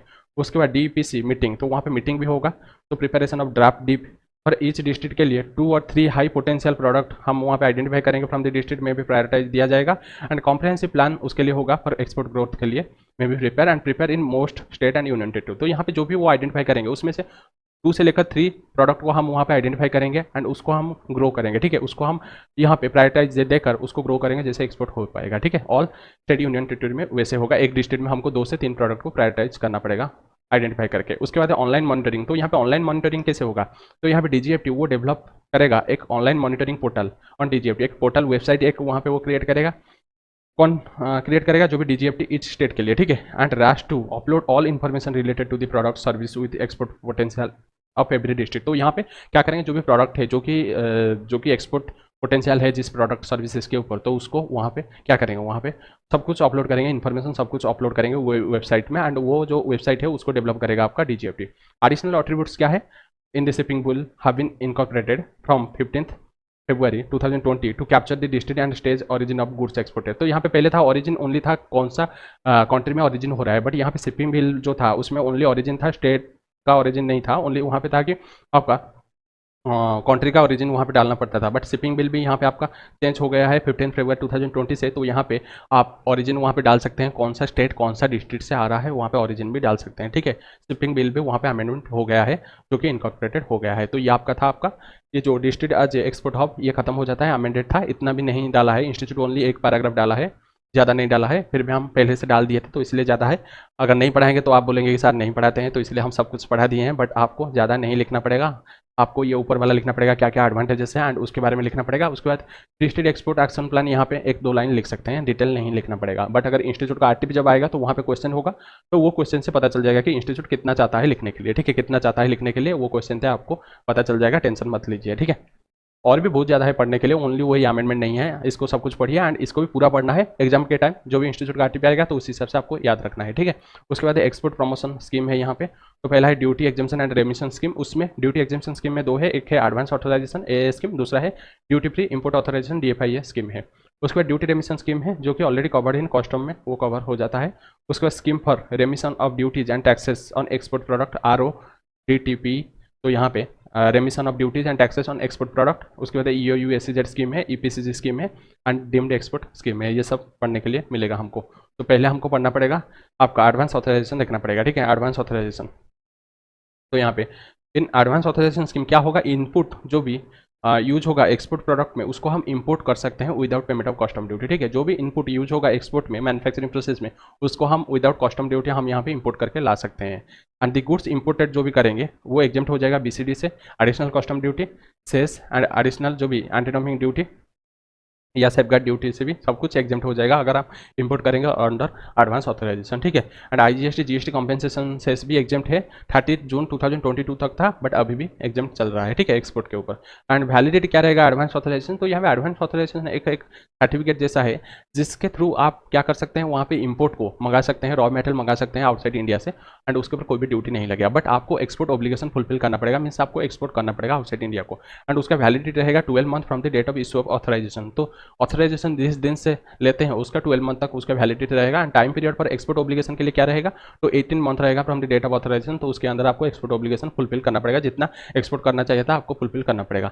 एंड एक्सपोर्ट प्रोसेस जो भी रहेगा वो रियलाइज होगा freely convertible foreign currency except otherwise specified. जैसे हम अभी अमेंडमेंट देके आए हैं तो रियलाइजेशन हो सकता है इंडियन करेंसी में भी, वहाँ पे आपका रियलाइज हो सकता है, ठीक है। अगर अदरवाइज बताया होगा तो वहाँ पे अदरवाइज भी हो सकता है। उसके बाद है यहाँ पे कैसे हम इशू करेंगे एडवांस ऑथराइजेशन, कैसे इशू होगा एडवांस ऑथराइजेशन। तो यहाँ पे दिया है कि भैया देयर इज नो सियन, अगर यहाँ पे सियन नहीं होगा तो वहाँ पे फॉर एन एक्सपोर्ट प्रोडक्ट और हुज सियन अगर नोटिफाई होता है but exporter intends to use additional input in the manufacturing process, eligible exporter can apply for an advance authorisation under this scheme on self declaration basis. तो यहाँ पे अगर उस product जिसके तहत यहाँ पे वो इंपोर्ट करना चाहते हैं तो वहाँ पे अगर सियन नहीं होगा, स्टैंडर्ड इनपुट आउटपुट नॉर्म अगर नहीं होगा, तो वहाँ पे अगर उनको एडिशनल चाहिए, कुछ ज़्यादा रॉ मटेरियल चाहिए, तो वहाँ पे वो इंपोर्ट करके ला सकते हैं, ठीक है। इंपोर्ट करके ला सकते हैं एंड इंपोर्ट कैसे करेंगे, सेल्फ डिक्लेरेशन बेसिस में इंपोर्ट करेंगे, ठीक है। उसके बाद है यहाँ पे कैसे इशू होगा एडवांस ऑथराइजेशन, ठीक है, किसके बेसिस में यहाँ पे एडवांस ऑथराइजेशन इशू होगा। तो यहाँ पे एडवांस ऑथराइजेशन मेनली सियन अगर फिक्स होगा, जो भी नॉर्म कमिटी मेनली सियन फिक्स करता है, तो अब DGFT अगर एग्जिस्टिंग होगा तो उस बेसिस में मिल जाएगा। या अगर prior norms fixation by norm committee, अगर पहले से वो नॉर्म फिक्स किया है तो उस बेसिस में एडवांस ऑथराइजेशन दिया जाता है। या advance authorisation self declaration norm basis में दिया जाता है बट सब्जेक्ट टू रैटिफिकेशन या approval by the norms committee. तो यहाँ पे सेल्फ डिक्लेयर बेसिस में भी दिया सकते हैं बट बाद में उसको अप्रूव करना पड़ेगा नॉर्म कमिटी, क्योंकि नॉर्म्स कमिटी मेनली वो चेक करता है एडवांस ऑथराइजेशन आपको दिया जाएगा या नहीं दिया जाएगा। उसके बाद advance authorisation based on self declare norm subject to subsequent self ratification. तो यहाँ पे भी और एक क्राइटेरिया है जहाँ पे एडवांस ऑथराइजेशन आपको सेल्फ डिक्लेरेशन बेसिस में दिया जाता है, बट आपको सब्सिक्वेंटली सेल्फ रेटिफिकेशन करना पड़ेगा, ठीक है, सेल्फ रेटिफिकेशन सब्सिक्वेंटली करना पड़ेगा। उसके बाद है यहाँ पे दिया गया benefit of self ratification scheme for fixation of SION या input output norms extended to 2 star and above status holder in addition to authorise economic operator at present. तो यहाँ पे जो सेल्फ रेटिफिकेशन का जो ये जो था, सेल्फ रेटिफिकेशन वाला जो था लास्ट वाला पॉइंट था, ये जो फैसिलिटी अभी किसको मिलेगा, पहले मिलता था ऑथराइज इकोनॉमिक ऑपरेटर, जो कि हम कस्टम में देखे आए थे, ऑथराइज इकोनॉमिक ऑपरेटर को मिलता था, जिसमें टीयर 1, 2, 3 था। टीयर 2, 3 के ऊपर वहाँ पे ऑनलाइन में पेमेंट करना पड़ता है। तो यहाँ पे सेल्फ रेटिफिकेशन वाला जो स्कीम किसको पहले मिलता था, ऑथराइज इकोनॉमिक ऑपरेटर को मिलता था, बट अभी आपका जो भी स्टेटस होल्डर है, स्टेटस होल्डर में जो भी 2 स्टार या एबव स्टेटस होल्डर को भी मिल जाएगा, ठीक है। तो यहाँ पे जो सेल्फ रेटिफिकेशन वाला बेनिफिट मिलेगा ऑथराइज इकोनॉमिक ऑपरेटर को मिलेगा, एंड 2 स्टार या एबव वाला स्टेटस होल्डर को भी मिल जाएगा। आगे देखेंगे स्टेटस होल्डर के बारे में देखेंगे, ठीक है। उसके बाद है एक स्पेशल एडवांस ऑथराइजेशन स्कीम, वो एक्सटेंडेड हो जाता है to export of apparel and clothing sector under para of 4.07 of HBB on self-declaration basis to facilitate prompt execution of export order norms would be fixed within the fixed time frame। तो यहाँ पे ये जो special advance authorisation जो भी self ratification होता है, तो वहाँ पे ये एक्सटेंड हो जाता है किसके ऊपर, जो अपैरल एंड क्लॉथिंग इंडस्ट्री के ऊपर भी ये एप्लीकेबल हो जाएगा, ठीक है। अपैरल ये MCQ के लिए याद रख दीजिए। तो स्पेशल एडवांस ऑथराइजेशन स्कीम जो भी किसके बेसिस में, सेल्फ रेटिफिकेशन वाला बेसिस, ये किसके ऊपर एक्सटेंड हो जाएगा, अपैरल एंड क्लॉथिंग सेक्टर के ऊपर भी ये अवेलेबल हो जाएगा, ठीक है, अवेलेबल हो जाएगा, इसको याद रखिए। उसके बाद है क्या क्या आप इंपोर्ट कर सकते हैं आइटम अंडर एडवांस ऑथराइजेशन में, क्या क्या इंपोर्ट कर सकते हैं। तो यहाँ पे कोई भी input which as physically incorporated in export product, तो जो भी इनपुट अगर वो फिजिकली इनकॉर्पोरेट होता है, मीन्स हम लगाते हैं manufacturing process of the export, तो उसको हम यहाँ पे एडवांस ऑथराइजेशन में मंगा सकते हैं। या input fuel oil catalyst which are use in the exported goods, तो जो भी इनपुट है, फ्यूल है, ऑयल है, कैटलिस्ट है, जो कि यूज हो रहा है एक्सपोर्ट प्रोडक्ट, उसको भी हम मंगा सकते हैं। या मैंडेटरी यहाँ पे spares which are required to be exported applied with resident product permitted up to 10% of CIF value of authorisation. तो यहाँ पे जो भी मैंडेटरी स्पेयर्स है वो मंगा सकते हैं, मैंडेटरी स्पेयर्स मंगा सकते हैं, बट वहाँ पे जो भी प्रोडक्ट वो परमिटेड कितना मिलेगा, 10% of the CIF value. CIF value means जो भी हम कस्टम के लिए लेते हैं, असेसेबल वैल्यू के लिए जो भी CIF वैल्यू लेते हैं, कॉस्ट इंश्योरेंस फ्रेट, वो वैल्यू लेंगे, ठीक है, वैल्यू ऑफ ऑथराइज। उसके बाद है आइटम नॉट अलाउड। तो यहाँ पे क्या क्या आइटम अलाउड नहीं होगा, तो यहाँ पे प्रोहिबिटेड गुड्स जो भी मेंटेन होता है, कहाँ पे, ITC SC में जो भी मेंशन होता है प्रोहिबिटेड गुड्स, जो भी प्रोहिबिटेड गुड्स वो अलाउ नहीं होगा। या जो भी एनर्जी एंड आइटम जो भी रिजर्व होता है फॉर इंपोर्ट के लिए, स्टेट ट्रेडिंग एंटरप्राइजेस के लिए, STE के लिए जो भी रहता है एनर्जी या आइटम जो भी रिजर्व रहता है STE के लिए, वो आपको एडवांस ऑथराइजेशन के थ्रू आप नहीं मंगा सकते हैं। एक तो आपका प्रोहिबिटेड गुड्स एंड दूसरा है एनर्जी आइटम जो भी रिजर्व रहता है। उसके बाद एक्चुअल यूजर कंडीशन क्या रहेगा, एक्चुअल यूजर कंडीशन यहाँ पे क्या रहेगा, मीन्स क्या यहाँ पे सेटिस्फाई करना पड़ेगा। तो यहाँ पे एडवांस ऑथराइजेशन और मटेरियल जो भी इंपोर्ट होता है, they are under with actual user condition वहाँ पे रहता है, it will not be transferable even after completion of the export obligation. तो जो भी एडवांस ऑथराइजेशन आपको मिलेगा, उसको आप एक्सपोर्ट ऑब्लिगेशन जब खत्म कर लेंगे, उसके बाद आप ट्रांसफर नहीं कर सकते हैं, अपने पास रखना पड़ेगा। बट DFI है, UPCG है, वो मेनली ट्रांसफरेबल हो जाता है एक्सपोर्ट ऑब्लिगेशन कंप्लीट करने के बाद। उसके बाद if ITC avail imported input to be use only in manufacturer of dutiable goods. तो यहाँ पे अगर आप ITC अवेल कर देते हैं ये गुड्स के ऊपर, जो रॉ मटेरियल के ऊपर, तो उसको आपको ड्यूटेबल गुड्स में यूज करना पड़ेगा, ठीक है, ड्यूटेबल गुड्स में यूज करना पड़ेगा। उसके बाद यहाँ पे एडवांस ऑथराइजेशन में वैल्यू एडिशन कितना चाहिए, तो यहाँ पे 15% of the imported value, in case of T अगर होगा तो 50% चाहिए वैल्यू एडिशन, ठीक है। वैल्यू एडिशन कैसे कैलकुलेशन होगा, A - B मल्टीप्लाई हो जाएगा 100/B। तो यहाँ पे A है FOB वैल्यू या FOR value, B mean CIF value. उसके बाद है इफ सम आइटम अगर सप्लाइड होता है free of cost by foreign buyer, in such cases for calculation of value addition notional value वहाँ पे ले लेंगे, ठीक है। तो क्वेश्चन में है, वहाँ पे सॉल्व करेंगे तो पता चल जाएगा, 2-3 क्वेश्चन है। तो यहाँ पे अगर कोई भी फ्री ऑफ कॉस्ट अगर सप्लाई करता है फॉरेन जो भी बायर है, तो उसको नोशनल वैल्यू जो भी है, मार्केट वैल्यू, उसको ले लेंगे, ठीक है, ले लेंगे अगर फ्री में कुछ मिलता है। उसके बाद एलिजिबल यहाँ पे पर्सन कौन होगा एडवांस ऑथराइजेशन के लिए, तो आपका मैन्युफैक्चरर एंड दूसरा है merchant exporter tied to supporting manufacturer. तो यहाँ पे मैन्युफैक्चरर एंड मर्चेंट एक्सपोर्टर यहाँ पे आ जाएगा इसमें। उसके बाद एनुअल एडवांस ऑथराइजेशन क्या है, तो एनुअल एडवांस ऑथराइजेशन आपका जो भी एडवांस ऑथराइजेशन वो इशू हो सकता है एनुअल रिक्वायरमेंट बेसिस में। एंड यहाँ पे जो भी status certificate holder and all other categories of exporter, उनका जो भी past export performance in preceding 2 year, तो उस बेसिस में यहाँ पे एडवांस एनुअल ऑथराइजेशन मिल जाता है जो भी स्टाटस होल्डर है। एंड दूसरा है जो भी एक्सपोर्टर है, उनका जो एक्सपोर्ट परफॉर्मेंस के बेसिस में पास्ट 2 ईयर का है, उस बेसिस में यहाँ पे एनुअल एडवांस ऑथराइजेशन मिल जाता है। तो यहाँ पे एलिजिबल कौन होंगे, तो एलिजिबल हो जाएंगे जिसका CIF वैल्यू अगर वो हायर ऑफ कितना हो जाएगा, 300% ऑफ FOB वैल्यू या 300% ऑफ FOR बेसिस जो भी वैल्यू है, और 1 करोड़ जो भी हायर होगा उतना जो भी अगर यहाँ पे एक्सपोर्ट अगर करेंगे, तो वहाँ पे ये एनुअल एडवांस ऑथराइजेशन के लिए एलिजिबल हो जाएंगे, ठीक है, एलिजिबल हो जाएंगे। उसके बाद है यहाँ पे ड्यूटी फ्री इंपोर्ट ऑथराइजेशन जिसको DFIA बोलते हैं, ठीक है, ड्यूटी फ्री इंपोर्ट ऑथराइजेशन है जिसको DFIA बोलते हैं। तो यहाँ पे जो भी provision of the advance authorisation scheme ये एप्लीकेबल हो जाता है DFIA के ऊपर, ठीक है, एडवांस ऑथराइजेशन का जो भी प्रोविजन है ये DFI के ऊपर सेम लागू हो जाता है।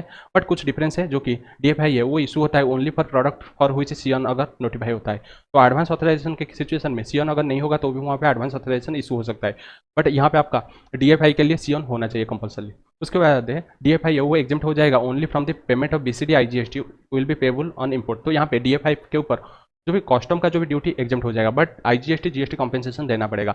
बट आपका एडवांस ऑथराइजेशन में कोई भी ड्यूटी नहीं देना पड़ेगा, ठीक है, इवन आपका IGST एंड GST कॉम्पेंसेशन से नहीं देना पड़ेगा, ठीक है। Duty drawback is allowed only for payment of custom duty, not duty drawback for IGST। तो यहाँ पे ड्यूटी ड्रॉबैक मिल जाएगा ओनली कस्टम ड्यूटी के लिए, एंड यहाँ पे IGST के लिए GST के लिए कोई भी ड्यूटी ड्रॉबैक यहाँ पे यूज नहीं हो सकता है। उसके बाद है DFIA shall be issued on post export basis for product for which CION has been notified.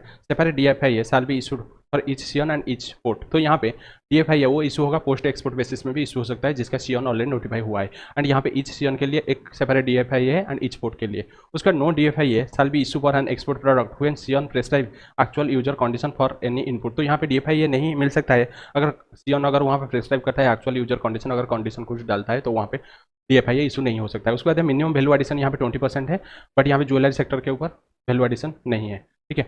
उसके बाद है after completion of the export या realisation of the export proceeds request for issuance of transferable DFIA may be made to concerned regional authority within a period of 12 months of the from the date of export or 6 months or additional time period allowed by RBI from the date of realization of export whichever is latter। तो यहाँ पे अगर आप export जो भी realisation अगर complete कर देते हैं तो वहाँ पे आप यहाँ पे रिक्वेस्ट कर सकते हैं रीजनल अथॉरिटी को एक ट्रांसफरेबल DFIA सर्टिफिकेट दीजिए विद इन कितना दिन है 12 days from the date of export और 6 month from the export realisation whichever is later. तो उस पीरियड के अंदर वो एक ट्रांसफरेबल DFIA दे देगा सर्टिफिकेट जिसको आप यूज कर सकते हैं और एनी कस्टम ड्यूटी के लिए, ठीक है। उसके बाद रिविजनल अथॉरिटी वो जो भी इशू करेगा transferable DFIA within a validity period 12 month रहेगा from the date of issue. तो उसका वैलिडिटी पीरियड रहेगा जो भी ट्रांसफरेबल DFIA 12 मंथ रहेगा, ठीक है। रेमिशन of duties and taxes on exported product जिसको बोलते हैं रोड टेप, ठीक है, रोड टेप बोलते हैं। तो चलो दिस स्कीम ये प्रोवाइड करता है, ये नया आया है 2 साल पहले। This scheme provides for रेमिशन of amount in the form of duty credit script credited in an exporters ledger account with custom. तो यहाँ पे ये मिलता है इन द फॉर्म ऑफ रेमिशन, जो भी ड्यूटी पेमेंट करते हैं तो वहाँ पे वो क्रेडिट स्क्रिप्ट क्रेडिट हो जाएगा जो भी लेजर में उसका इलेक्ट्रॉनिक कैश लेजर में क्रेडिट हो जाएगा। All exporter of eligible RODTE प्रोटेप export item are eligible for this scheme. तो जो भी एक्सपोर्टर का एलिजिबल आइटम हो जाता है तो वहाँ पे ये स्कीम लेने के लिए एलिजिबल हो जाएंगे। तो इसका फीचर क्या है, तो इसका salient features of this scheme क्या है, तो refund to exporter the embedded central state and local taxes that to be so far not refund है। तो यहाँ पे रिफंड नहीं मिलेगा बट वो क्रेडिट हो जाएगा, ठीक है, क्रेडिट हो जाएगा। उसके बाद duty credit is issued in lieu of remission of duty और against any export of notified goods under FTP। तो यहाँ पे जो भी ड्यूटी क्रेडिट है ये मेल क्रेडिट हो जाएगा एंड यहाँ पे रेमिशन मिल जाएगा any duty on the notified goods. Value of the goods calculation of duty credit shall be declare value of export FOB value और up to 1.5 times of the market price of the said goods whichever is less. तो यहाँ पे value of goods कैसे calculation करेंगे, तो यहाँ पे जो भी FOB वैल्यू है FOB वैल्यू और 1.5 of the times of the market price whichever is lower उतना मिल जाएगा यहाँ पे जो भी वैल्यू ऑफ गुड्स लेंगे for calculation of the duty credit, ठीक है। उसके बाद है the refund of duty credit is credited to the electronic credit ledger को क्रेडिट हो जाएगा in the custom automated account of the exporter. तो यहाँ पे ये इलेक्ट्रॉनिक क्रेडिट लेजर को जाएगा, कैश लेजर को नहीं जाएगा क्योंकि ये पूरा प्योरली क्रेडिट है। उसके बाद such duty credit shall be use only to pay the basic custom duty on imported goods. तो यहाँ पे उसको यूज करेंगे ओनली बेसिक कस्टम ड्यूटी के लिए। And duty credit script are freely transferable means credit can be transfer to other importer. तो यहाँ पे ये ट्रांसफरेबल है फ्रीली, तो अदर इंपोर्टर को ट्रांसफर कर सकते हैं। उसके बाद है the rebate shall not be available in respect of duties and taxes already exempted और रेमिटेड और क्रेडिटेड। तो यहाँ पे ड्यूटी जो भी उसके ऊपर रिबेट नहीं मिलेगा अगर वो ऑलरेडी क्रेडिट हो चुका है, रेमिटेड हो चुका है, या एग्जेम्प्टेड गुड्स के ऊपर नहीं मिलेगा, ठीक है। उसके बाद reward under this scheme, reward क्या है अंडर दिस स्कीम, तो यहाँ पे rebate would be granted to eligible exporter at a notified rate as a percentage of FOB value with a value क्या per unit of eligible export product. तो यहाँ पे जो भी रिबेट मिलेगा वो एलिजिबल एक्सपोर्टर को मिलेगा as a notified percentage of the FOB value, ठीक है। एंड वैल्यू क्या भी रहेगा पर यूनिट रहेगा, value cap means maximum amount रहेगा, ठीक है। उसके बाद rebate would not be dependent on the realisation of the export process at the time of issue of rebate but export process to be realise within the time allowed by फेमैक। तो यहाँ पे rebate वो depend नहीं होगा कि realisation कब होगा, बट हाँ फेमैक में जो भी रियलाइजेशन का टाइम पीरियड है उसके अंदर यहाँ पे रियलाइज करना पड़ेगा, ठीक है। उसके बाद इन एलिजिबल सप्लाईज या आइटम जो कि रोड टेप स्कीम नहीं ले पाएंगे, कुछ इन एलिजिबल आइटम या सप्लाईज देख लेते हैं। एक्सपोर्ट और इम्पोर्टेड गुड्स सेम और सब्सटेंशियली सेम फर्म। तो यहाँ पे एक्सपोर्ट जो भी कर रहे हैं एंड इंपोर्ट जो भी कर रहे हैं, अगर सेम प्रोडक्ट होगा या सब्सटेंशियली अगर भी सेम होगा तो वहाँ पे नहीं मिलेगा। उसके बाद एक्सपोर्ट कर रहे हैं थ्रू ट्रांसशिपमेंट, नहीं मिलेगा क्योंकि ट्रांसशिपमेंट हम टैक्स नहीं देते हैं वहाँ पे, डेस्टिनेशन पोर्ट में देते हैं। उसके बाद export product which are subject to minimum export price और एक्सपोर्ट ड्यूटी, तो यहाँ पे जिसके ऊपर ड्यूटी लगेगा एक्सपोर्ट ड्यूटी, तो वहाँ पे नहीं जाएगा इसमें। उसके बाद product which are restrict prohibited under FTP, कोई प्रोडक्ट अगर रेस्ट्रिक्टेड प्रोहिबिटेड होता है उसके ऊपर नहीं मिलेगा। उसका सप्लाई जो product manufacture by DTA units to एचईजेड, तो यहाँ पे जो भी मैन्युफैक्चर बाय डीटीए टू एचईजेड तो वहाँ पे नहीं मिलेगा। उसके बाद प्रोडक्ट जो कि मैन्युफैक्चर इन ईएचटीपी बीटीपी उसके लिए अलग से स्कीम है। उसके बाद goods which have been taken into use after manufacturing, अगर यूज करते हैं मैन्युफैक्चरिंग के बाद तो वहाँ पे नहीं मिलेगा, मीन्स एक्सपोर्ट करना है आपको। उसके बाद export for which electronic document in ice gate EDI not generated, अगर डॉक्यूमेंट सही से जनरेट नहीं करेंगे तो वहाँ पे नहीं मिलेगा, डिम्ड एक्सपोर्ट के टाइम नहीं मिलेगा क्योंकि अलग से उसके लिए मिलता है। Goods for which claim of duty credit is not file in shipping bill या बिल ऑफ एक्सपोर्ट में अगर आप फाइल नहीं करेंगे क्रेडिट स्क्रिप्ट के लिए तो वहाँ पे नहीं मिलेगा। उसके बाद प्रोडक्ट अगर वो मैन्युफैक्चर हो रहा है या एक्सपोर्टेड हो रहा है अंडर एडवांस ऑथराइजेशन या डीएफआई है तो वहाँ पे नहीं मिलेगा क्योंकि उसके लिए सेपरेटली प्रोविजन है। उसके बाद प्रोडक्ट मैन्युफैक्चर और एक्सपोर्टेड बाय 100% यूयू, अगर 100% यूयू करेगा तो उसके लिए तो सेपरेटली है। उसके बाद है ये स्टेटस होल्डर है जो कि इंपॉर्टेंट है, स्टेटस होल्डर ठीक है इंपॉर्टेंट है, एंड इसमें थोड़ा चेंजेस आ गया है ये जो पीरियड जो भी ये अमाउंट को लेकर, ठीक है अमाउंट को लेकर। तो चलो स्टेटस होल्डर एक बिजनेस लीडर है वो have excelled in international trade and have successfully contributed to countries foreign trade, तो यहाँ पे स्टेटस होल्डर जो भी बिजनेस लीडर होते हैं एंड वो एक्सेल इंटरनेशनल ट्रेड में एक्सेल किए हैं एंड वो सक्सेसफुली कंट्रीब्यूट कर रहे हैं कंट्री का फॉरेन ट्रेड को। And all exporter of goods services technology having important IC code होना चाहिए, shall be eligible for the recognition of status holder, तो यहाँ पे जो भी स्टेटस होल्डर का एलिजिबल के लिए वहाँ पे होना चाहिए IC code. And status recognition will depend on the export performance, तो वो डिपेंड करेगा एक्सपोर्ट परफॉर्मेंस के ऊपर। And applicant shall be categorise as status holder on achieving export performance during the current and previous year, तो यहाँ पे हम जो भी लेंगे स्टेटस परफॉर्मेंस करंट ईयर का लेंगे, प्रीसीडिंग 3 ईयर का लेंगे, तो टोटल 4 ईयर का लेंगे। एंड जेम्स एंड ज्वेलरी के टाइम वहाँ पे लेंगे current year and 2 preceding year, तो नॉर्मली 4 ईयर का लेते हैं बट जेम्स ज्वेलरी अगर होगा तो वहाँ पे 3 ईयर लेंगे current year plus preceding 2 year. उसके बाद export performance taken on the basis of FOB of export earning of foreign exchange, तो यहाँ पे एफओबी परफॉर्मेंस कैसे लेंगे, एफओबी लेंगे। उसके बाद है फॉर डीम्ड एक्सपोर्ट के लिए एफओआर बेसिस लेंगे, ठीक है। उसके बाद for granting of status export performance is necessary at least 2 year होना चाहिए, 4 ईयर से एटलीस्ट 2 ईयर होना चाहिए एक्सपोर्ट परफॉर्मेंस, अगर 2 ईयर नहीं होगा तो वहाँ पे एक्सपोर्ट परफॉर्मेंस नहीं हो पाएगा, means current year plus preceding 1 year होना चाहिए मिनिमम। तो चलो यहाँ पे कैटेगरी देखेंगे, स्टेटस कैटेगरी क्या रहता है 1 star 2 star 4 star 3 star total 5 star तक रहता है स्टेटस कैटेगरी, ठीक है। एंड यहाँ पे एक्सपोर्ट परफॉर्मेंस के लिए हम जो भी एफओबी या एफओआर वैल्यू लेंगे तो यहाँ पे मिलियन में दिया है एंड डॉलर में दिया है, तो 1 स्टार एक्सपोर्ट हाउस के लिए मिनिमम 3 मिलियन होना चाहिए, ठीक है 3 मिलियन डॉलर होना चाहिए। 2 स्टार के लिए पहले था 25 बट अभी आ गया है 15 मिलियन अगर होगा तो वहाँ पे मिल जाएगा आपको स्टेटस 2 स्टार। 3 स्टार के लिए पहले था 100 अभी 50 में मिल जाएगा, एंड 4 स्टार के लिए पहले था 500 अभी 200 में मिल जाएगा, मीन्स कम घटा दिए हैं उसका जो भी लिमिट है जिससे मैक्सिमम लोगों को स्टेटस होल्डर का जो भी रिकॉग्निशन मिल पाए उनको। उसके बाद 5 स्टार एक्सपोर्ट हाउस के लिए पहले था 2000 अभी 800 में आपको 5 स्टार मिल जाएगा, ठीक है।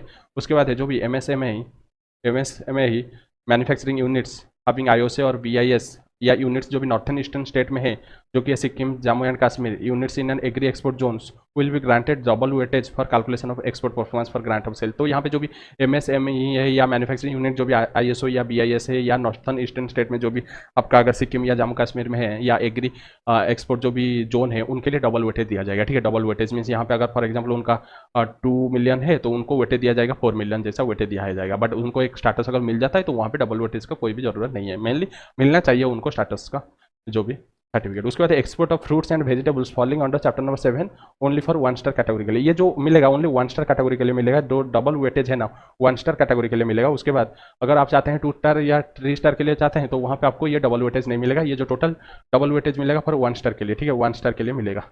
1 स्टार अगर आप अचीव कर देते हैं तो वहाँ पे दोबारा आपको नहीं मिलेगा ये जो वेटेज, ठीक है। उसके बाद है प्रिविलेजेस क्या है, स्टेटस होल्डर अगर आप ले जाते हैं तो वहाँ पे आपको क्या क्या एडवांटेजेस मिलेगा, तो यहाँ पे ऑथराइजेशन एंड कस्टम क्लियरेंस आपको बहुत ही इंपॉर्टेंट एक्सपोर्ट के लिए सेल्फ डिक्लेरेशन बेसिस में मिल जाएगा ऑथराइजेशन, एंड यहाँ fixation of SION norms on priority basis within 60 days में आपको नॉर्म कमिट दे देगा 60 डेज के अंदर। And exemption from furnishing bank guarantee यहाँ पे नहीं मिलेगा फर्निश करने के लिए, या exemption from compulsory negotiation of document through bank, तो यहाँ पे जो compulsory negotiation of document with bank था वो भी आपको नहीं भरना पड़ेगा। 2 star and above export house वो यहाँ पे एक्सपोर्ट वेयर हाउस एस्टेब्लिश कर सकते हैं, and 3 star and ever export house वो यहाँ पे एक्रेडिटेड क्लाइंट प्रोग्राम का बेनिफिट ले सकते हैं, तो 2 स्टार वाला यहाँ पे एक्सपोर्ट वेयर हाउस बना सकते हैं, एंड 3 स्टार या एबव वाला यहाँ पे एक्रेडिटेड क्लाइंट प्रोग्राम यहाँ पे उसको बोलेंगे एसीपी उसको बोलेंगे, ठीक है। उसके बाद है transfer holder shall be entitle to export freely exportable item on free of cost basis for export promotion subject to an annual limit. तो यहाँ पे स्टेटस होल्डर जो है होते हैं तो वो फ्रीली एक्सपोर्ट यहाँ पे आइटम कर सकते हैं, फ्री ऑफ कॉस्ट एक्सपोर्ट कर सकते हैं, but subject to annual limit यहाँ पे है। तो कितना तक यहाँ पे वो फ्री में एक्सपोर्ट कर सकते हैं। तो export James and jewellery and articles of gold and precious metal, तो यहाँ पे annual limit for export promotion के लिए यहाँ पे एक्सपोर्ट प्रमोशन के लिए यहाँ पे एक्सपोर्ट फ्री में कर सकते हैं। Maximum 2% of the average annual export realisation during 3 preceding year और 1 crore whichever is lower. तो यहाँ पे जो भी gems and jewellery articles of gold and precious metals, तो यहाँ पे फ्री में एक्सपोर्ट प्रमोशन के लिए एक्सपोर्ट कर सकते हैं फ्री ऑफ कॉस्ट। तो यहाँ maximum 2% of the annual export realisation जो भी प्रीसीडिंग 3 ईयर का है and 1 crore whichever is lower उतना तक कर सकते हैं। But in case of pharmaceutical product है तो वहाँ पे average 8% of the average annual export realisation during preceding 3 year 8% लेंगे, ठीक है। उसके बाद all other export 2% of the average annual export realisation in the preceding 3 year. तो यहाँ पे only James jewellery and gold and precious जो भी मेटल्स के लिए 2% और आपका 1 crore whichever is load. Other देखेंगे फार्मास्यूटिकल के लिए 8% है एंड अदर एक्सपोर्ट के लिए रहेगा 3%, ठीक है, 2% रहेगा, ठीक है, 2% रहेगा। उसके बाद है export promotion capital goods EPCG scheme. चलो देख लेते हैं। तो ईपीसीजी स्कीम क्या करता है, यहाँ पे परमिट करता है कि इंपोर्टर को या एक्सपोर्टर को आप यहाँ पे कैपिटल गुड्स यहाँ पे प्री प्रोडक्शन या post production at 0 custom duty में हम प्रोक्योर कर सकते हैं, या अगर इंडिजीनियसली भी विदाउट पेमेंट ऑफ ड्यूटी आप यहाँ पे प्रेस्क्राइब मैनर में यहाँ पे आप ले सकते हैं, इंपोर्ट करके ला सकते हैं, कोई भी ड्यूटी नहीं लगेगा। इन रिटर्न आपको क्या करना पड़ेगा, एक्सपोर्ट ऑब्लिगेशन फुलफिल करना पड़ेगा, ठीक है, एक्सपोर्ट ऑब्लिगेशन यहाँ पे आपको फुलफिल करना पड़ेगा। तो यहाँ पे गुड्स अगर इंपोर्ट कर रहे हैं तो वहाँ पे एक्सपोर्ट ऑब्लिगेशन क्या रहेगा, 6 टाइम ऑफ द एक्चुअल जो भी ड्यूटी सेव होगा तो उसका 6 टाइम आपको यहाँ पे एक्सपोर्ट करना पड़ेगा। अगर इंडिजीनियस गुड्स है मीन्स पर्टिकुलर एरिया से अगर इंडिजीनियसली कोई भी गुड्स आता है तो वहाँ पे एक्सपोर्ट ऑब्लिगेशन रह जाएगा। एंड इंडिजीनियस मीन्स इंडिया के अंदर मेनली रहता है, बट पर्टिकुलर एरिया से आता है पर्टिकुलर पर्पज के लिए, तो वहाँ पे मेनली प्रेस्क्राइब होता है क्वेश्चन में, बट अभी तक नहीं बताया है इंडिजीनियस गुड्स किसको बोलते हैं। ओनली बताता है कि इंडिजीनियस गुड्स अगर होगा तो वहाँ पे 4.5 टाइम्स ऑफ द जो भी नेशनल ड्यूटी सेव है उसको ले लेना है, ठीक है।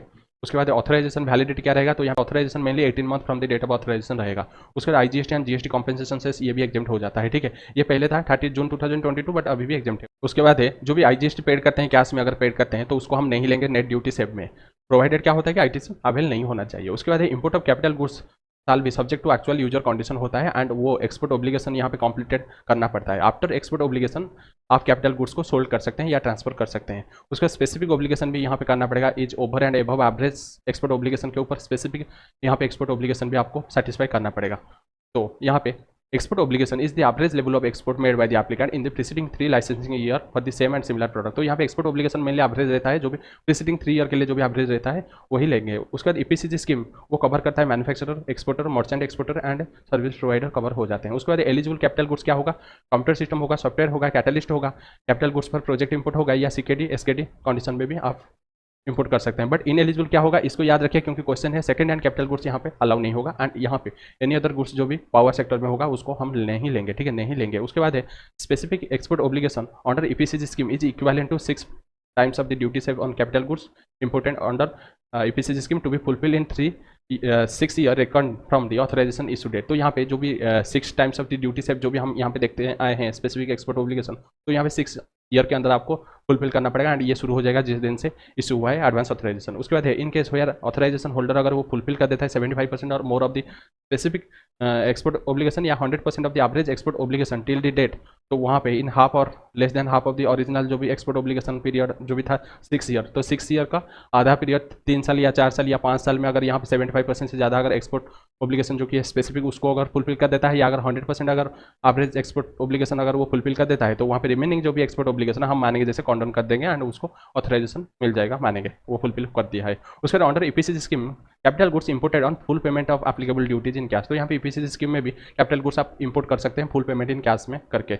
लाटर जो भी बीसीडी आप अगर आप पेमेंट किए होंगे तो वो आपको मिल जाएगा freely transferable duty credit scheme में आपको मिल जाएगा। And specific EO under this scheme 85% जाएगा स्पेसिफिक एक्सपोर्ट ऑब्लिगेशन जो कि रहेगा। And if the import of such capital goods has taken benefit of the duty exemption average EO रहेगा वहाँ पे 100% रहेगा, ठीक है। उसके बाद ईपीसीजी के ऊपर यहाँ पे एग्जेम्पशन जो भी था ईपीसीजी के लिए जो भी टैक्स नहीं देना पड़ता है तो वो एक्सटेंड हो गया है आपका पीएम मित्रा स्कीम के ऊपर भी एक्सटेंड हो गया है। तो पीएम मित्रा स्कीम क्या है, तो यहाँ पे prime minister mega integrated textile reason and apparel parks जो कि पीएम मित्रा स्कीम यहाँ पे वो एडेड हो गया है किसके एडिशनल स्कीम एलिजिबल हो जाएगा benefit of the CSP common service provider scheme of export promotion capital goods scheme. तो यहाँ पे ईपीसीजी स्कीम में भी वो आ जाएगा जो भी पीएम मित्रा स्कीम में आ जाएगा। पीएम मित्रा स्कीम में सबसे सीएसपी है कॉमन सर्विस प्रोवाइडर जो कि मोस्ट इंपॉर्टेंट है एंड ये किसको मिलेगा, ओनली कॉमन सर्विस प्रोवाइडर को मिलेगा, ठीक है, कॉमन सर्विस प्रोवाइडर को मिलेगा ये जो भी ईपीसीजी में उसको मिल जाएगा, यहाँ पे कैपिटल गुड्स जो भी मंगाएगा उसको मिल जाएगा। बट वो जो कॉमन सर्विस प्रोवाइडर किस में एंगेज होता है, तो हमारा पीएम मित्रा स्कीम में वो एंगेज होता है, ठीक है। तो पहले देखेंगे कि यहाँ पे कॉमन सर्विस प्रोवाइडर किसको बोलेंगे, ठीक है। कॉमन सर्विस प्रोवाइडर किसको बोलेंगे, तो कॉमन सर्विस प्रोवाइडर यहाँ पे वो एक सर्विस प्रोवाइडर है एंड वो who is certified as common service provider by DGFT, department of commerce. तो यहाँ पे कॉमन सर्विस प्रोवाइडर वो एक सर्टिफाइड होता है as a common service provider, जिसको DGFT यहाँ पे डिपार्टमेंट ऑफ कॉमर्स का DGFT वो मेनली यहाँ पे सर्टिफाई करता है। एंड ये कहाँ पे डिपार्टमेंट ऑफ कॉमर्स कहाँ पे होता है, टाउन ऑफ एक्सपोर्ट एक्सीलेंस में टी में होता है, या prime minister mega integrated textile reason या अपैरल पार्क्स में होना चाहिए। तो यहाँ पे ये दो सिचुएशन में होना चाहिए। ये जो आपका CSP कहाँ पे होना चाहिए, पहले तो वो टी में होना चाहिए, टाउन ऑफ एक्सपोर्ट एक्सीलेंस, दूसरा है PM मित्रा में होना चाहिए। तो यहाँ पे वो एक स्पेस जैसा है आपका जो भी प्लेस है, टाउन ऑफ एक्सपोर्ट एक्सीलेंस, ठीक है। बट यहाँ पे subject to the provision of the FTP देखना पड़ेगा, हैंडबुक प्रोसीजर देखना पड़ेगा, FTP का प्रोविजन लगेगा। तो मैं आपको बताता हूँ ये क्या बोलना चाहता है। तो यहाँ पे आपका एक कॉमन सर्विस प्रोवाइडर है, ठीक है। कॉमन सर्विस प्रोवाइडर है जिसको CSP बोलते हैं एंड वो कहाँ पे है, वो दो सिचुएशन में होना चाहिए। पहला है वो TE में होना चाहिए, TE में होना चाहिए, एंड दूसरा है वो यहाँ पे होना चाहिए, PM मित्रा में होना चाहिए, PM मित्रा में होना चाहिए एंड मित्रा, ठीक है, मित्रा PM मित्रा में होना चाहिए। एंड यहाँ पे वो अगर कोई भी इंपोर्ट करके लाएगा कैपिटल गुड्स तो उसके ऊपर EPCG स्कीम लग जाएगा, ठीक है, EPCG स्कीम लग जाएगा, ठीक है, उसके ऊपर EPCG स्कीम लग जाएगा, वही बोल रहा है, ठीक है। CSP के ऊपर लगता है। CSP कौन है, CSP एक कॉमन सर्विस प्रोवाइडर है जिसको यहाँ पे सर्टिफाई कौन करेगा, CSP आज DGFT यहाँ पे वो सर्टिफाई करेगा कि ये कॉमन सर्विस प्रोवाइडर जो कि नॉर्मली सर्विस प्रोवाइड करता है, ठीक है। एंड ये मेनली कहाँ पे होना चाहिए, वो PM मित्रा जो कि है prime minister mega integrated textile reason and apparel parks में होना चाहिए। दूसरा है TE होना चाहिए, टाउन ऑफ एक्सपोर्ट एक्सीलेंस होना चाहिए। तो यहाँ पे टाउन ऑफ एक्सपोर्ट एक्सीलेंस किसको बोलते हैं, तो ये एक इंडस्ट्रियल क्लस्टर है that recognise based on their export performance. जैसे हम यहाँ पे देखे थे SEZ जैसा एक एरिया है, यहाँ पे भी वही है, टाउन ऑफ एक्सपोर्ट एक्सीलेंस वही होते हैं। वो मेनली इंडस्ट्रियल क्लस्टर रहते हैं जो कि recognise based of their export performance के बेसिस में हम उसको मानते हैं, TE मानते हैं। एंड PM मित्रा वो एक पार्क्स है, जैसे आपका STP है, EHTP है, BTP है, वैसे यहाँ पे PM मित्रा एक पार्क्स देता है, ठीक है। एंड यहाँ पे आपका FTP का भी प्रोविजन यहाँ पे मानना पड़ेगा। उसके बाद है export by user of common service shall be computed towards fulfillment of EO of this CSP. The EPCG authorization details of the CSP mentioned in the respective shipping bill and concerned regional authority must inform about the details of the user prior to such export, and such export will not be count towards fulfillment of specific export obligation in respect of other EPCG authorization of the user। तो यहाँ पे बोल रहा है कि जो भी export user है, ठीक है, export by the users of the common service provider, वो क्या करेगा, उनका भी जो भी वो एक्सपोर्ट कर रहे हैं उनका भी जो भी एक्सपोर्ट हम यहाँ पे ले सकते हैं, एक्सपोर्ट ऑब्लिगेशन के लिए ले सकते हैं। किसका एक्सपोर्ट ऑब्लिगेशन के लिए, कॉमन सर्विस एक्सपोर्ट ऑब्लिगेशन के लिए। मीन्स यहाँ पे CSP बैठा है, वो जो भी सर्विस प्रोवाइड करेगा, किसको, जो भी रेसिपिएंट को जो भी सर्विस प्रोवाइड करेगा, तो वो जो एक्सपोर्ट करेंगे, तो यहाँ पे ये जो एक्सपोर्ट करेंगे उनका एक्सपोर्ट हम यहाँ पे ले सकते हैं, CSP का भी एक्सपोर्ट में ले सकते हैं और एक्सपोर्ट ऑब्लिगेशन के लिए, ठीक है, ले सकते हैं। बट वहाँ पे शिपिंग बिल में डिटेल डालना पड़ेगा कि ये रेस्पेक्टिव शिपिंग बिल में मेंटेन जो भी करता है ये जो रेसिपिएंट, उसका शिपिंग बिल में डालना पड़ेगा कि हाँ मैं इस कॉमन सर्विस प्रोवाइडर से ला रहा हूँ, तो वहाँ पे उसका शिपिंग बिल में डालना पड़ेगा। एंड वो जो भी कॉन्सर्न रीजनल अथॉरिटी है उसको इन्फॉर्म करना पड़ेगा, ठीक है, prior to the export, export से पहले, ये जो रेसिपिएंट एक्सपोर्ट करने से पहले वो वहाँ पे क्या करेगा, इन्फॉर्म करेगा, ठीक है, टुवर्ड्स फुलफिलमेंट में एक्सपोर्ट करेगा। And such export will not be counted towards fulfilment of the specific export obligation in respect of other EPCG authorisation of the user. तो यहाँ पे ये अगर इन्फॉर्म करेगा तो यहाँ पे ये जो एक्सपोर्ट कराएगा अगर वो CSP में अगर जाएगा तो अदर जो भी नॉर्मल वो EPCG स्कीम भी ले सकता है, तो नॉर्मल EPCG स्कीम में वो एक्सपोर्ट ऑब्लिगेशन के लिए काउंट नहीं होगा। आपका जो भी आप एक्सपोर्ट कर रहे हैं वो ऑब्लिगेशन टुवर्ड्स एक तरफ जा सकता है, दोनों तरफ नहीं जा सकता है। मीन्स मैं यहाँ पे एक कैपिटल गुड्स मशीनरी X लाया हूँ और है मशीनरी Y ला रहा हूँ, तो मशीनरी X नॉर्मल मेरा नॉर्मल वाला है और मशीनरी Y जो है ये आपका PM मित्रा के लिए मैं लाया था। तो यहाँ पे अगर मैं PM मित्रा में अगर इसको डिसाइड कर रहा हूँ कि EPCG स्कीम लगाऊंगा मशीनरी Y को, तो वहाँ पे मशीनरी Y का जो भी एक्सपोर्ट है वहाँ पे वो नॉर्मली हम नहीं डाल सकते हैं, अदर जो भी एक्सपोर्ट मशीनरी X के लिए हम नहीं ले सकते हैं। आपका जो भी होगा एक ही मशीनरी के लिए ले सकते हैं। एक्सपोर्ट ऑब्लिगेशन का जो भी टर्नओवर या एक्सपोर्ट होगा वो उसी के लिए डिसाइड करना पड़ेगा, अदर एक्सपोर्ट ऑब्लिगेशन में नहीं जाएगा फॉर EPCG के लिए, ठीक है, EPCG के लिए नहीं जाएगा। वही है ऑथराइजेशन। ये जो यहाँ पे जो कॉन्सेप्ट है ना, इंस्टीट्यूट बहुत कम डाला है बट हम थोड़ा ज़्यादा डाले हैं क्योंकि आपको समझना चाहिए ये जो कॉन्सेप्ट क्या है। उसके बाद है थोड़ा इसको समझा देता हूँ क्या है। यहाँ पे मशीनरी X एंड दूसरा है मशीनरी Y है, ठीक है। यहाँ पे ये लिया है नॉर्मल EPCG स्कीम में लिया है एंड यहाँ पे ये लिया है फॉर एग्जाम्पल TE वाला जो CSP वाला, ठीक है, CSP वाला यहाँ पे लिया है, CSP वाला EPCG लिया है।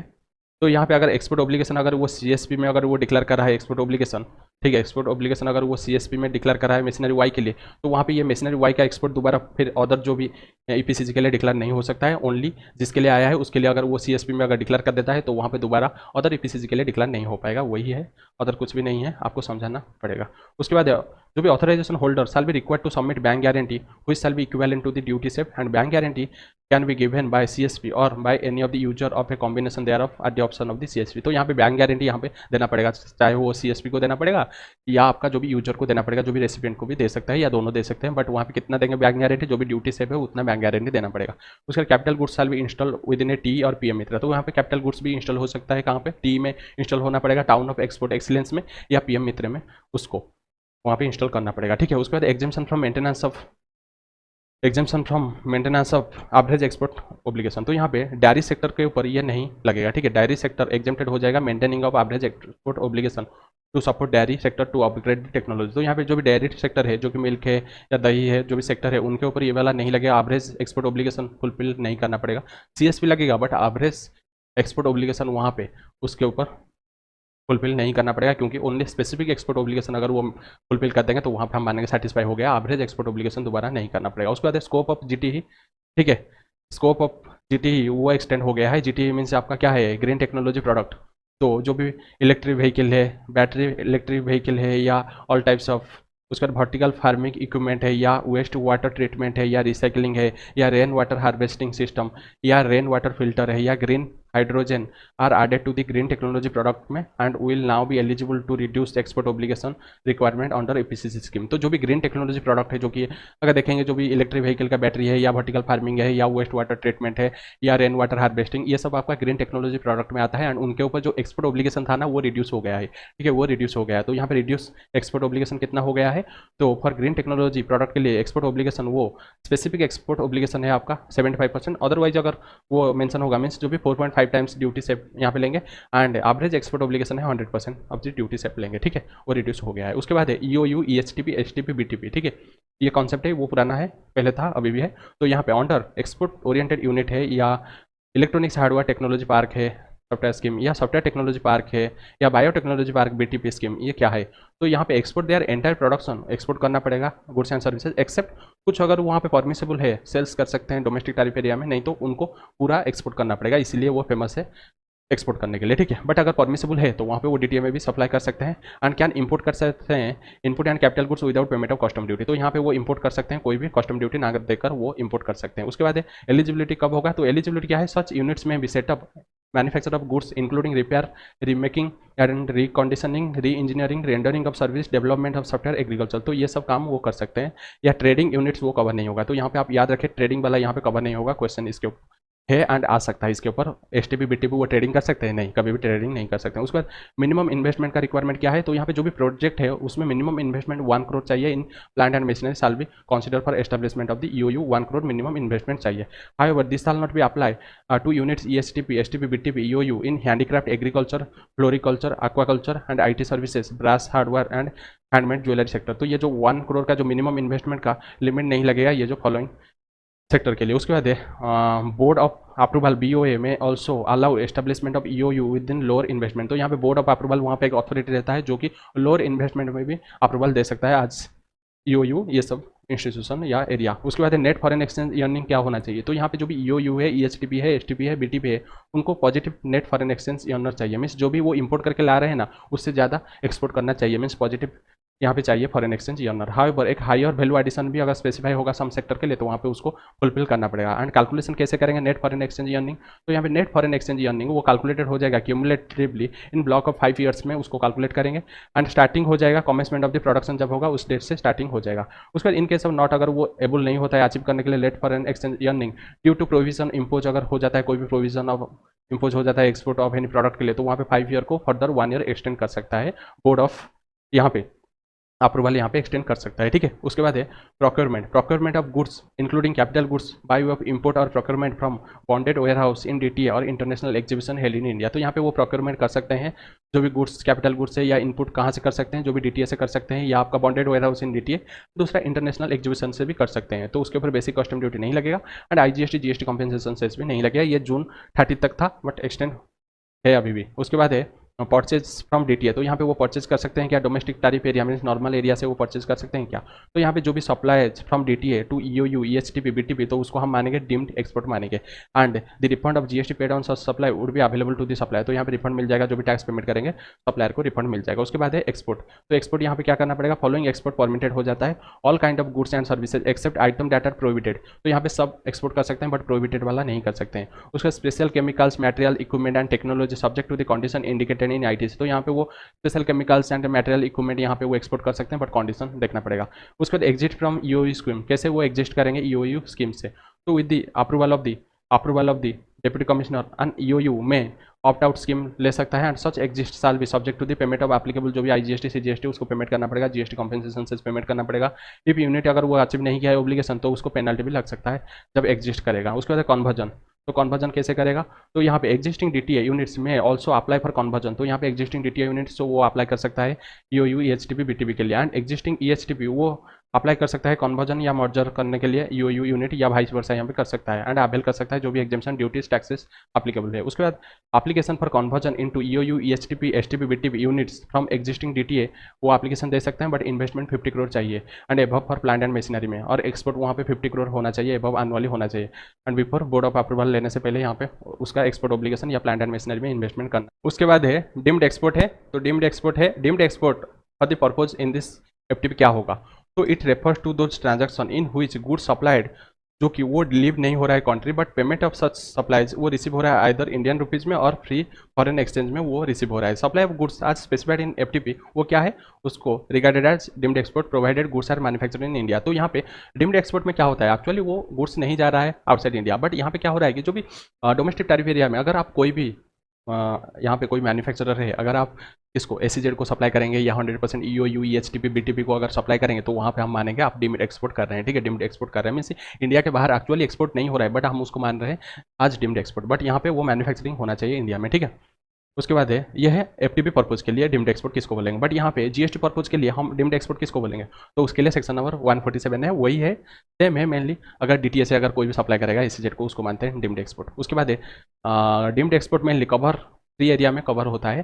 पहला है कि जो भी supplies to domestic entities who can import their requirement duty free और at reduce rate of duty, तो यहाँ पे जो भी सप्लाईज अगर वो डोमेस्टिक एंटिटीज अगर करेंगे, ठीक है, इंपोर्ट करेंगे, requirement free of cost reduce कर सकते हैं, मीन्स यहाँ पे वो अगर डिम्ड एक्सपोर्ट करेंगे तो वहाँ पे वो इंपोर्ट कर सकते हैं, फ्री में इंपोर्ट कर सकते हैं, कोई भी ड्यूटी नहीं लगेगा, या कंसेशनल रेट में भी वो इंपोर्ट कर सकते हैं। उसके बाद है जो भी supplies to project purpose that involves international competitive bidding, तो यहाँ पे जो भी सप्लाई करेंगे फॉर प्रोजेक्ट या इंटरनेशनल कॉम्पिटेटिव बिडिंग, तो वहाँ पे भी वो क्या कर सकते हैं, यहाँ पे डिम्ड एक्सपोर्ट कर सकते हैं। उसके बाद है supplies to infrastructure project of national importance, तो यहाँ पे वो सप्लाई इसको कर सकता है infrastructure project of national importance के लिए वो कर सकते हैं, ये तीनों वो सप्लाई कर सकते हैं। And refund of drawback in the form of BCD of input used in manufacturing and supply under deemed export category was given on brand rate basis, तो यहाँ पे रिफंड मिल जाएगा duty drawback brand rate basis में मिल जाएगा, ठीक है। And now refund can also भी ऑल इंडस्ट्री रेट, जो भी AIR बेसिस में भी अगर सेनमैट नहीं अलाउ होता है तो वहाँ पे मिल जाएगा। तो पहले था कि ब्रांड रेट बेसिस में पहले रिफंड मिल जाता था ड्रॉबैक, बट यहाँ पे ड्रॉबैक मिल जाएगा आपका अभी भी AIR बेसिस में भी ड्रॉबैक मिल जाएगा, ठीक है। अगर सेनमैट वो क्लेम किया होगा तो वहाँ पे तो ड्रॉबैक नहीं मिलेगा, क्योंकि सेनमैट वही ड्रॉबैक जैसा है, दोनों नहीं मिलेगा, एक ही मिलेगा, ठीक है। उसके बाद कैटेगरीज ऑफ सप्लाईज क्या क्या यहाँ पे मानेगा हम डिम्ड एक्सपोर्ट, तो जो भी supply of goods by registered person against advance authorization के अगेंस्ट में, या यहाँ पे जो भी supply of capital goods by registered person against EPCG, या supply of goods by registered person to EOU STP BTP EHTP है, या supply of goods to project finance multilateral या बायलैटरल एजेंसीज या फंड को जो भी नोटिफाई किए हैं। उसके बाद supplies of goods to any project और purpose in respect of ministry of finance, वो पर्पज डिसाइड करते हैं तो वहाँ पे आप कर सकते हैं, या supply of goods to project funded UN agencies को कर सकते हैं, या supply of goods to nuclear project through competitive bidding आप कर सकते हैं, ठीक है। तो ये सब उसको मानेंगे डिम्ड एक्सपोर्ट, ठीक है। इसको याद रखना है क्योंकि इसके ऊपर क्वेश्चन है, ठीक है। ये पॉइंट 5-6 पॉइंट आपको याद रखना है, ठीक है। उसके बाद है यहाँ पे 2 नया कॉन्सेप्ट आया है। पहला है promoting cross border trade in digital economy, तो यहाँ पे वो प्रमोट करेगा क्रॉस बॉर्डर ट्रेड, ठीक है। तो पहला वो कैसे यहाँ पे प्रमोट करेगा, पहला है फैसिलिटेशन ऑफ ई-कॉमर्स एक्सपोर्ट, तो यहाँ फैसिलिटेशन प्रोवाइड करेगा ई-कॉमर्स एक्सपोर्ट के लिए। तो यहाँ पे all FTP benefits to be extended to e-commerce export, तो यहाँ पे जो भी ई-कॉमर्स एक्सपोर्ट करते हैं, जो भी आपका टेक्नोलॉजी वाला एक्सपोर्ट करते हैं, तो उनको सब कुछ फैसिलिटी मिल जाएगा FTP का, ठीक है। And necessary enablement of IT system in department of commerce post CBIC to be undertaken. तो यहाँ पे जो भी नेसेसरी स्टेप है IT सिस्टम में, डिपार्टमेंट ऑफ कॉमर्स में, पोस्ट में या CBIC में, सब तरफ से यहाँ पे बेनिफिट उनको अवेलेबल हो जाएगा। या value limit of export through courier, यहाँ पे वैल्यू लिमिट जो भी था एक्सपोर्ट के लिए वो पहले था 5 लाख था, बट अभी एक्सटेंड होकर 10 लाख हो गया है फॉर कंसाइनमेंट। तो यहाँ पे आप ज़्यादा भी एक्सपोर्ट कर सकते हैं, मीन्स प्रमोट कर रहे हैं, आपका एक्सपोर्ट को प्रमोट कर रहे हैं। तो यहाँ पे आप 10 लाख तक यहाँ पे फॉर कोरियर फॉर कंसाइनमेंट में आप एक्सपोर्ट कर सकते हैं। पहले 5 लाख था, यहाँ पे अमेंडमेंट है, यहाँ पे क्वेश्चन आ सकता है 10 लाख, अभी कोरियर है, पहले 5 लाख था, आप यहाँ पे एक्सपोर्ट कर सकते हैं। फॉर कंसाइनमेंट 5 लाख था, बट अभी 10 लाख हो गया है, ठीक है। उसके बाद है डाक नियत फैसिलिटेशन, ठीक है।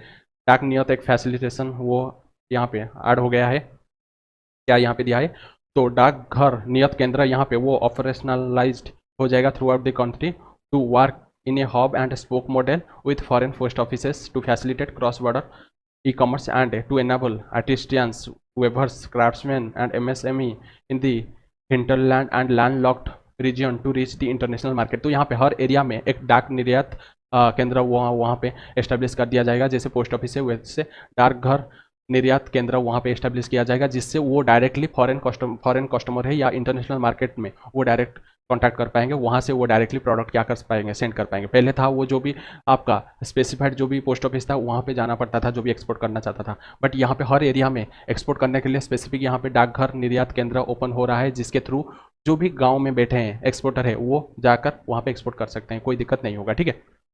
उसके बाद ई-कॉमर्स एक्सपोर्ट हब, तो यहाँ पे ई-कॉमर्स एक्सपोर्ट हब भी आ गया है। तो यहाँ पे designated hub with warehousing facility to be notified to help e-commerce aggregator for easy stocking, custom clearance and return processing. तो यहाँ पे ई-कॉमर्स एक्सपोर्ट हब आ गया है कि यहाँ पे आप वेयरहाउसिंग फैसिलिटी कर सकते हैं, मीन्स जहाँ पे आप स्टॉक रख सकते हैं, कस्टम क्लियरेंस अच्छे से हो जाएगा, अगर रिटर्न हो जाता है तो वहाँ पे रिटर्न गुड्स भी रख सकते हैं। तो ये सब है ना, ये इंस्टीट्यूट 2-3 लाइन में यहाँ पे इसको समझा दिया है, बट हम थोड़ा अंदर गए हैं, जो कि आगे जाकर इंस्टीट्यूट जब इसको इंक्लूड करेगा तो आपको कोई दिक्कत नहीं होगा, ठीक है। आप ऑलरेडी पढ़ रहे हैं, आपका जो भी मैक्सिमम है। उसके बाद processing facility to be allowed for last mile activities such as labelling, testing and repackaging. तो यहाँ पे प्रोसेसिंग फैसिलिटी भी प्रोवाइड किया जाएगा, वो जो एक्सपोर्ट हब में जो भी वेयर हाउसिंग जो भी है उसके अंदर यहाँ पे रिपैकेजिंग हो सकता है, टेस्टिंग हो सकता है, आपका लेबलिंग भी हो सकता है, वो सब कुछ हेल्प करेंगे, ठीक है। उसके बाद और एक कॉन्सेप्ट है जो कि है सोमेट, ठीक है। स्कोमेट है, तो स्कोमेट क्या बोल रहा है, special chemicals organism and materials equipment and technologies. तो ये सब जो भी स्कोमेट के ऊपर यहाँ पे स्पेशल आ गया है, FTP प्रोविजन फोकस करेगा on special chemicals organism materials and equipment technology. SCOMET के ऊपर ये यहाँ पे मेनली फोकस करेगा। ये यहाँ पे क्या बताया कि जो भी केमिकल है वो डुअल पर्पज के लिए जो भी केमिकल आता है, या कोई भी अगर देखेंगे alcoholic liquid for human consumption, ये 2 पर्पज के लिए आता है, मेडिसिन के लिए, वाइन के लिए होता है, या कोई भी अगर केमिकल देखेंगे, अगर कोई भी चीज़ अगर बोथ पर्पज के लिए आता है, दोनों पर्पज के लिए यूज होने के लिए आ रहा है, तो उसको वो सेग्रीगेट कर देगा, मीन्स एक ही ग्रुप के अंदर डाल देगा, जिससे जो भी कस्टम ऑफिसर है या कोई भी पर्सन इंपोर्टर उसको भी ईजी होगा पहचानने के लिए, आइडेंटिफाई करने के लिए, एंड ईजी क्लियरेंस के लिए, सिंप्लिसिटी के लिए ईजी होगा। वही है जो भी यहाँ पे पॉलिसी मेनली एक्सपोर्ट के लिए डुअल जो भी यूज आइटम है, ठीक है, अंडर स्कोमेट वो कंसोलिडेटेड हो जाएगा वन प्लेस में for easy understanding and compliance by industry. तो यहाँ पे इजी कंप्लायंस, इजी अंडरस्टैंडिंग के लिए हेल्प होगा, जो भी डुअल पर्पज के लिए यूज होगा, ठीक है।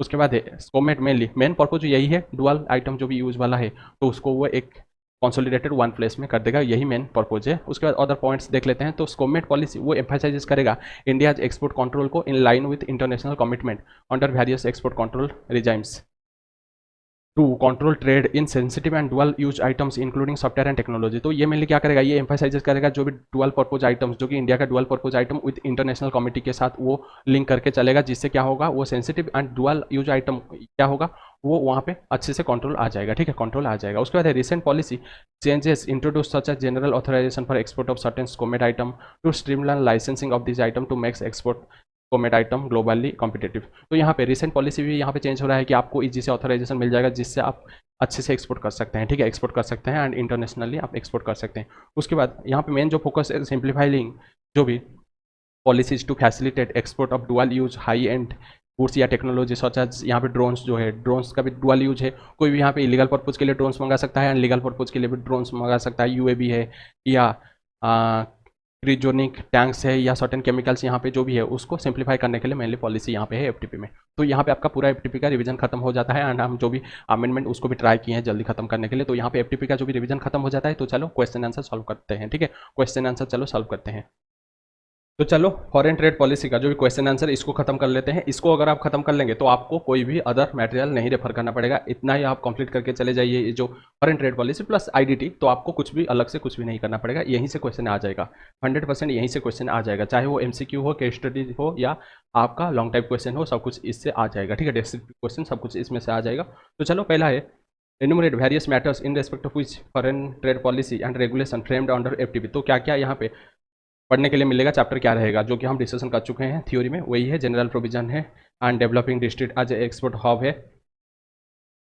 जो भी सब कुछ चैप्टर है यहाँ पे पढ़ने के लिए मिलेगा, उसको बारे में क्या क्या पॉलिसीज रेगुलेशन है पढ़ने के लिए मिलेगा। ड्यूटी एग्जामेशन रेमिशन स्कीम है जिसमें एडवांस ऑथराइजेशन डीएफआई आ जाता है, ड्यूटी ड्रॉबैक स्कीम भी आ जाता है। उसके बाद है ईपीसीजी स्कीम में आ जाता है, ईओयू ईएसटीपी एसटीपी बीटीपी आ जाता है, डीम्ड एक्सपोर्ट आ जाता है, quality complex and trade dispute आ जाता है, promoting cross border trade in digital economy है, एंड स्कोमेट जो कि special chemicals organism materials equipment and technology. Plus यहाँ पे policy in respect of SEZ भी हमको यहाँ पे पढ़ना के लिए देखना पड़ेगा। ठीक है, उसके बाद है क्वेश्चन नंबर 2 दिया है कि briefly explain the how FTP link with the custom law. तो यहाँ पे एफटीपी कैसे लिंक है कस्टम लॉ के साथ, ये थ्योरेटिकल में बताया था, अभी बताया था आपको कि यहाँ पे इसको याद रखिए एफटीपी कैसे वो लिंक होता है कस्टम लॉ के साथ। ओबियसली हम पढ़ के आए हैं, वहाँ से आपको पढ़ लेना है, यहाँ पे बहुत ज़्यादा लिखा हुआ है। ठीक है, चलो नेक्स्ट क्वेश्चन को चलते हैं। क्वेश्चन नंबर 3 है, तो यहाँ पे इंपोर्ट ऑफ सैम्पल, तो वहाँ पे पॉलिसी है क्या इंपोर्ट ऑफ सैम्पल के लिए। यस, यहाँ पे कोई भी ऑथराइजेशन नहीं चाहिए अगर वो इंपोर्ट कर रहे हैं bona fide technical and trade sample. अगर यहाँ पे हम बोनाफाइड मीन्स यहाँ पे फ्रॉडुलेंट मैनर नहीं है, नॉर्मल बोनाफाइड मैनर अगर होगा तो वहाँ पे हम सैम्पल यहाँ पे इंपोर्ट कर सकते हैं फ्रीली। सैम्पल मैक्सिमम 3 लाख तक हम इंपोर्ट कर सकते हैं, all exporter without any duty.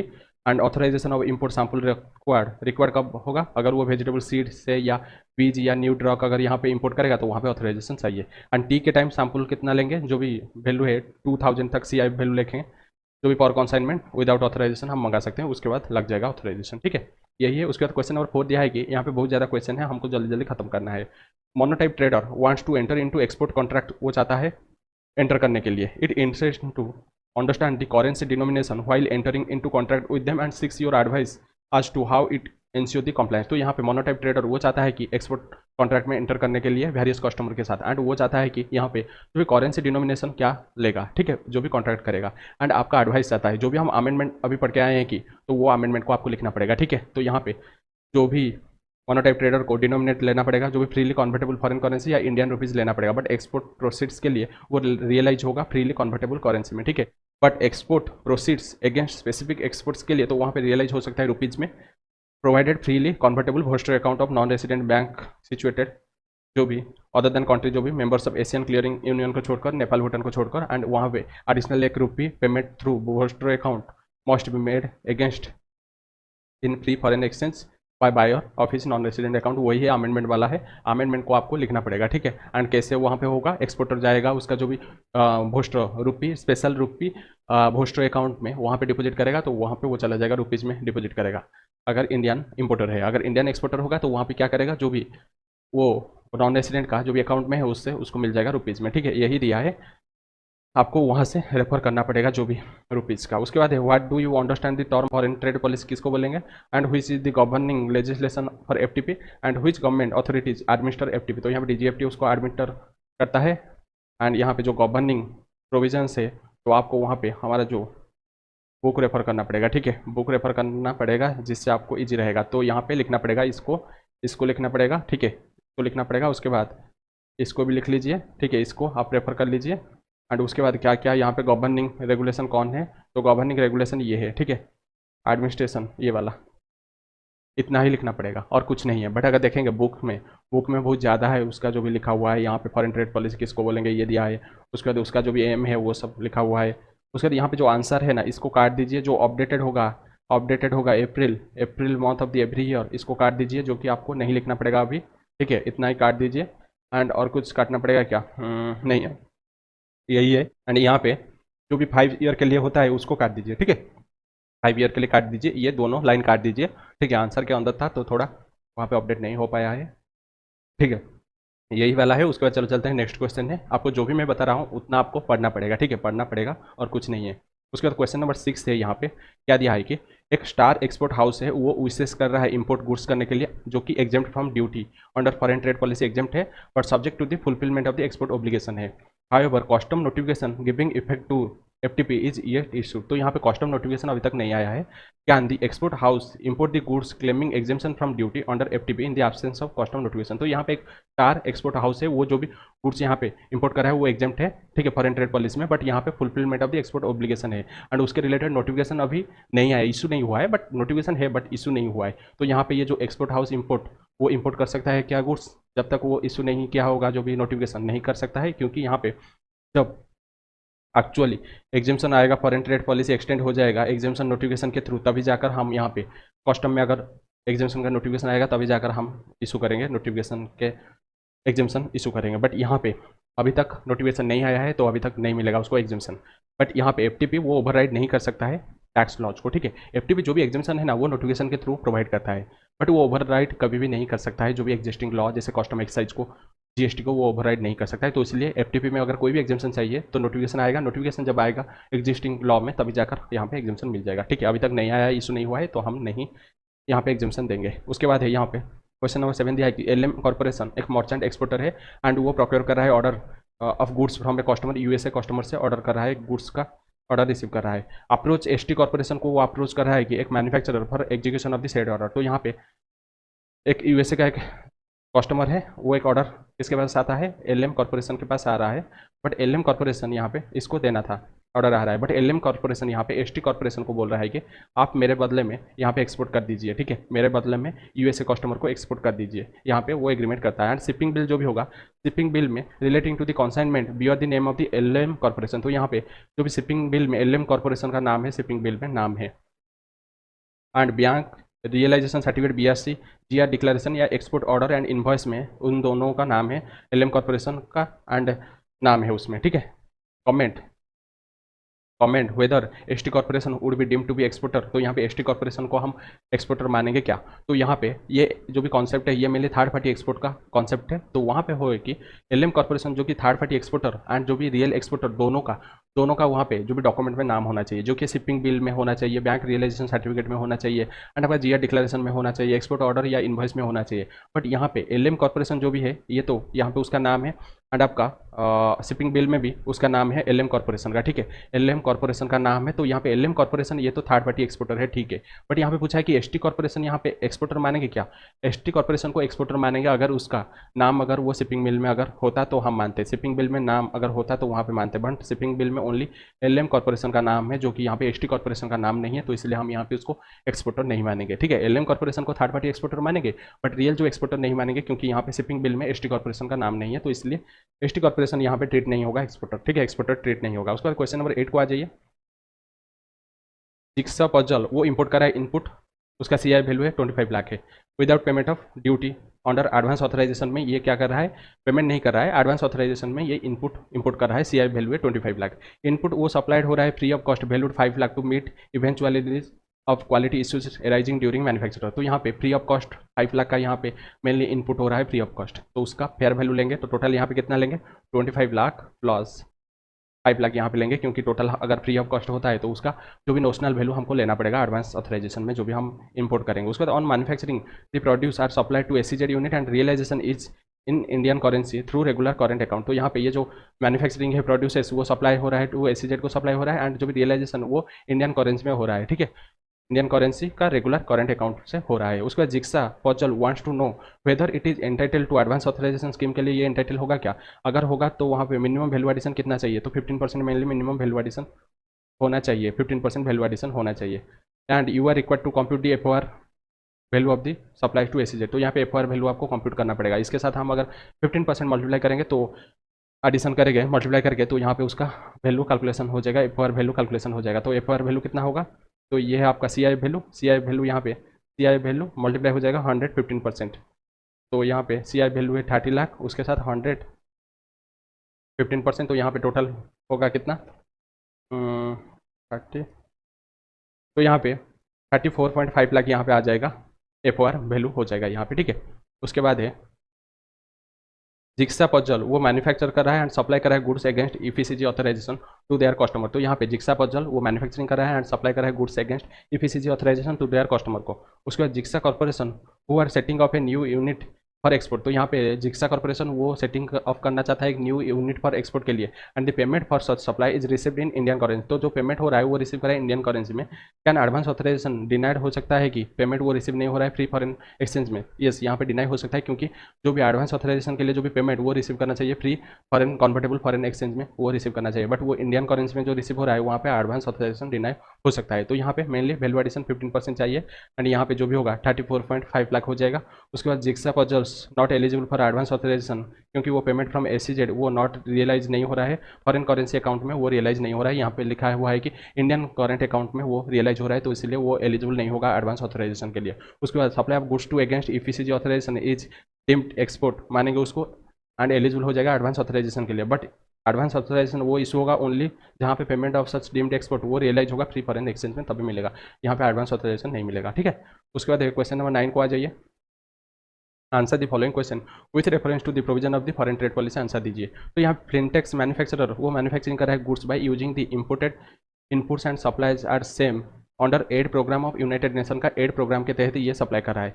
The payment for such supply ये रिसीव कर रहा है फ्री फॉरेन एक्सचेंज में। क्या फ्लिंटेक्स मैन्युफैक्चरर वो सिर्फ एडवांस ऑथराइजेशन के लिए यहाँ पे वो उसको मिलेगा क्या एडवांस ऑथराइजेशन, ओब्वियसली यहाँ पे एडवांस ऑथराइजेशन मानेंगे, क्योंकि उसको हम डीम्ड एक्सपोर्ट मानेंगे, क्योंकि वो मेनली सप्लाई कर रहा है किसको, aid program of the United Nation, तो इसको डीम्ड एक्सपोर्ट मानेंगे, तो इसलिए यहाँ पे एडवांस ऑथराइजेशन यहाँ पे चाहिए, ठीक है चाहिए। उसके बाद XYZ लिमिटेड वो इंपोर्ट कर रहा है input without payment of duty under advance authorisation, CI value दे दिया है 10 lakh, and inputs are process and final product export हो रहा है, and the export made by the XYZ limited are subject to the general rate of value addition चाहिए, 15% mainly value addition होता है under the advance authorisation scheme है, and no other input कोई भी वो प्रोक्योर नहीं किया है, यूज नहीं किया है प्रोसेसिंग में। What should be the minimum FOB value कितना चाहिए फॉर एक्सपोर्ट के लिए XYZ लिमिटेड के लिए as per the provision of the advance authorization, तो यहाँ पे वैल्यू एडिशन चाहिए 15%, तो यहाँ पे 10 लाख है, उसका वैल्यू एडिशन मीन्स 115% कैलकुलेशन कर लेंगे, यहाँ पे कितना आएगा 115%, तो यहाँ पे टोटल 11.5 लाख यहाँ पे टोटल एक्सपोर्ट करना चाहिए, वैल्यू एडिशन 1.5 लाख का होना चाहिए, ठीक है।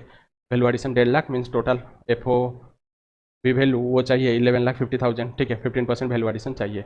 उसके बाद है नेक्स्ट पार्ट में क्या दिया है कि यहाँ पे A यूज कर रहा है some duty paid input in export product, तो यहाँ पे A यूज कर रहा है some duty paid inputs in export product, however for the rest of the input वो wants to apply advance authorization, can he do so, explain। तो यहाँ पे A वो चाहता है कि यूज करने के लिए तुम एक्सपोर्ट प्रोडक्ट में सम ड्यूटी पेड इनपुट यूज करना चाहता है, एंड जो भी रेस्ट पार्ट रहेगा वो एग्जेम्प्ट जो भी इनपुट है जो कि एडवांस ऑथराइजेशन के थ्रू यहाँ पे यूज कर सकता है क्या, ऑब्वियसली जो भी एग्जेम्प्ट पार्ट के लिए वहाँ पे एडवांस ऑथराइजेशन इशू कर देगा, एंड जो टैक्सेबल पार्ट ड्यूटीबल पार्ट के लिए वहाँ पे उसको ड्यूटी ड्रॉबैक मिल जाएगा, ठीक है, ड्यूटी ड्रॉबैक मिल जाएगा, बट उसको डॉक्यूमेंट में दिखाना पड़ेगा कि एडवांस ऑथराइजेशन के लिए इतना है एंड आपका ड्यूटी ड्रॉबैक के लिए इतना है, ठीक है।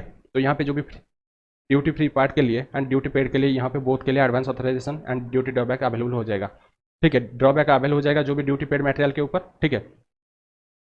एंड जो भी ड्रॉबैक रेट फिक्स कौन करेगा, directorate of ministry of finance, इसको छोड़ सकते हैं, एंड एडवांस ऑथराइजेशन वो यूज हो सकता है ड्यूटी फ्री मटेरियल के ऊपर, ठीक है, but details about the duty paid material वो मेंशन होगा एडवांस ऑथराइजेशन का एप्लीकेशन में, ठीक है। And in such case AIR rate not भी एप्लीकेबल, तो वहाँ पे AIR रेट एप्लीकेबल नहीं होगा, तो उसको अप्लाई करना पड़ेगा स्पेसिफिक ब्रांड रेट के लिए कमिश्नर के पास, ठीक है, यही है। उसके बाद है क्वेश्चन नंबर 10 यहाँ पे दिया है कि मिस्टर A वो brought a laptop from USA with him, such laptop has been use by mister B the seller for few month there, mean second hand laptop है। मिस्टर है content that he can freely import such laptop as baggage without any restriction authorization, तो वहाँ पे चाहता है कि वो जो भी लैपटॉप को वो यहाँ पे ड्यूटी फ्रीली इंपोर्ट कर सकता है विदाउट, जो भी बैगेज के हिसाब से ड्यूटी फ्रीली इंपोर्ट कर सकता है विदाउट एनी रेस्ट्रिक्शन इंपोर्ट कर सकता है। Examine the correctness of the mister A claim in the light of the provision, तो यहाँ पे जो भी वो लैपटॉप सेकेंड हैंड ला रहा है तो वहाँ पे अलाउ नहीं होगा, ठीक है, सेकेंड हैंड लैपटॉप नहीं अलाउ होता है, ठीक है। मेनली अगर वन लैपटॉप लाओगे बैगेज में, ये मेनली बैगेज चैप्टर का है, वन लैपटॉप एग्जेम्प्ट हो जाता है, बट सेकेंड हैंड यहाँ पे ऑथराइजेशन चाहिए, ठीक है, ऑथराइजेशन चाहिए सेकंड हैंड के लिए, तो यहाँ पे मिस्टर ए जो बोल रहा है कि कोई भी ऑथराइजेशन नहीं चाहिए वो गलत है, ऑथराइजेशन चाहिए यहाँ पे, ठीक है, क्योंकि बैगेज में freely second hand laptop allow नहीं होता है, ऑथराइजेशन चाहिए। उसके बाद है यहाँ पे बताइए क्वेश्चन नंबर 11 में state the salient aspect of the advance authorization for annual requirement for exporter, तो यहाँ पे एनुअल रिक्वायरमेंट के लिए क्या चाहिए, तो आप हमारा बुक रेफर कर लीजिए जो कि चाहिए लास्ट 2 फाइनेंशियल ईयर का हम लेंगे 300% ऑफ दी FOB वैल्यू और FOR और आपका और क्या रहेगा 1 करोड़, ठीक है, विच एवर इज हायर लेंगे, ठीक है।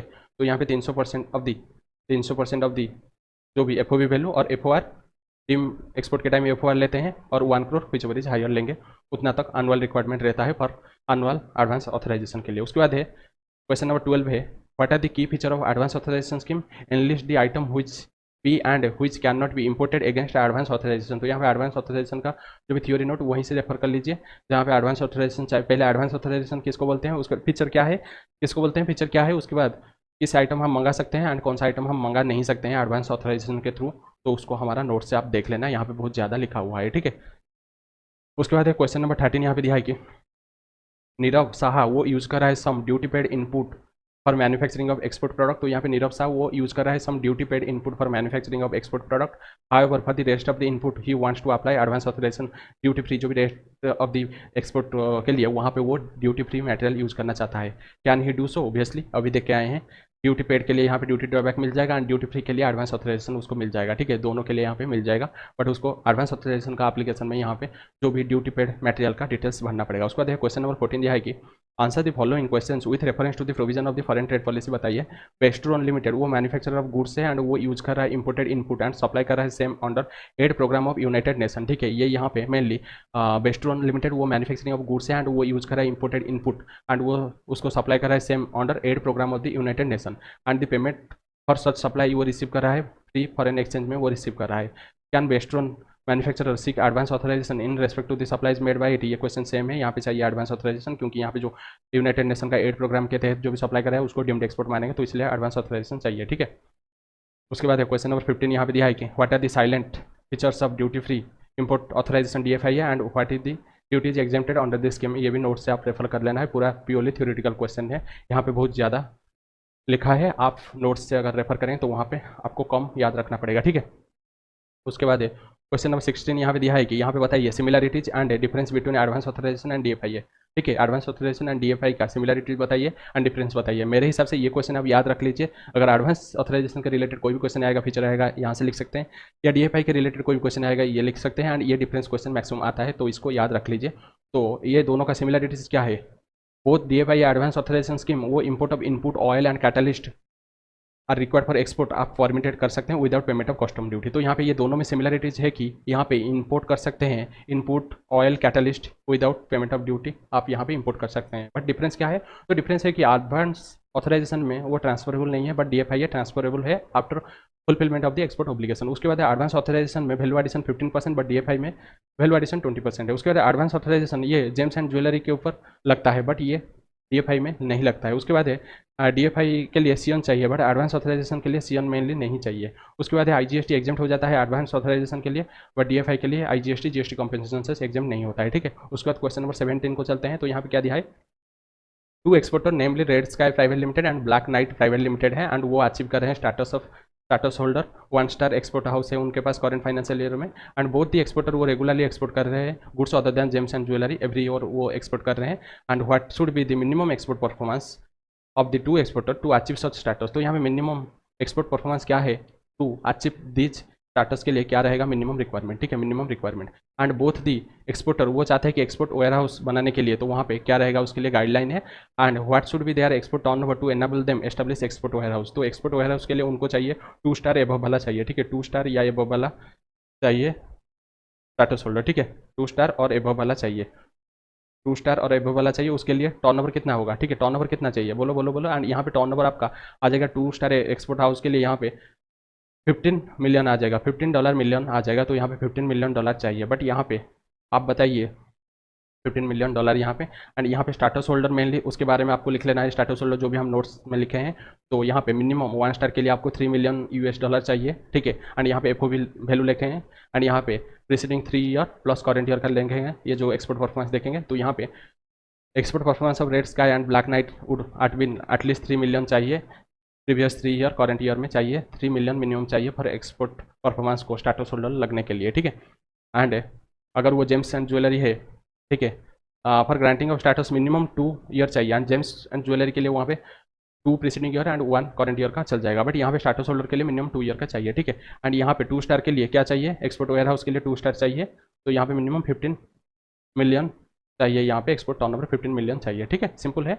उसके बाद है बेनिफिट क्या मिलेगा, ठीक है, स्टाटस होल्डर को बेनिफिट क्या मिलेगा, ये क्वेश्चन हमारा बुक से रेफर कर लेना है, ठीक है।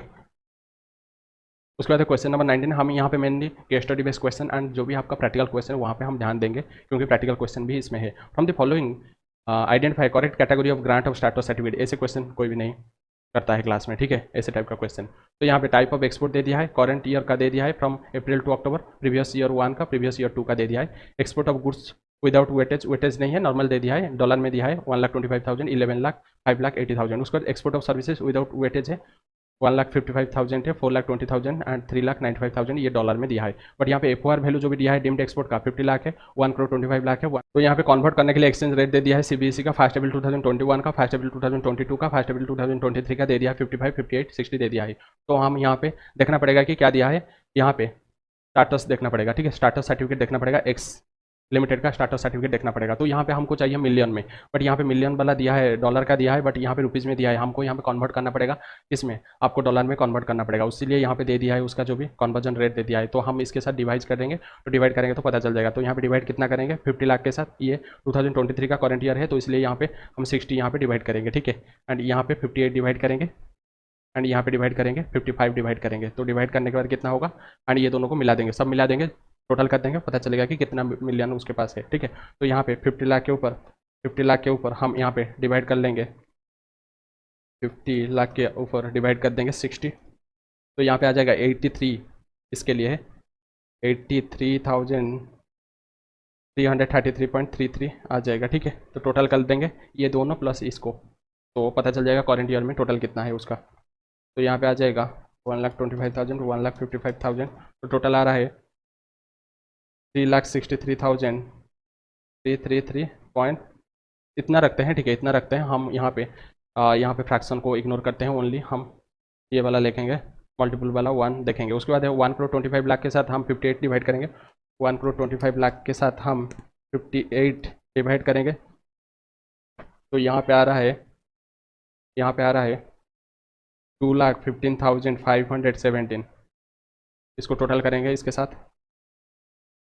15,20,000, तो टोटल आ रहा है यहाँ पे 17,35,517, ठीक है। उसके बाद यहाँ पे कन्वर्ट करेंगे 1,20,00,000 के साथ डिवाइड करेंगे 50, तो यहाँ पे आ रहा है 50 करेंगे, प्रीवियस ईयर 2 है, नहीं नहीं नहीं गलती हो गया है, यहाँ पे 60 करेंगे, ठीक है। उसके बाद 50 करेंगे, 55 है ये वाला, ठीक है, ये 55 है, हम 50 लिख लिए थे। तो यहाँ पे 1,20,00,000 है डिवाइडेड बाई 55, तो यहाँ पे आ रहा है 2,18,182 आ रहा है, ठीक है। तो टोटल करेंगे 3,95,000 प्लस 5,80,000, तो टोटल आ रहा है 11,93,182। तो अभी ये तीनों को टोटल करेंगे, ये तीनों को टोटल करेंगे तभी जाकर पता चलेगा हमको कितना है।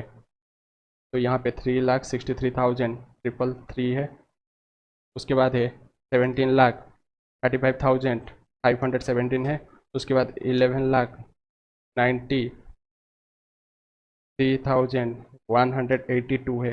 टोटल अगर करेंगे 32,92,032, तो ये है आपका रुपीज़ में, इसको मिलियन में कन्वर्ट करेंगे।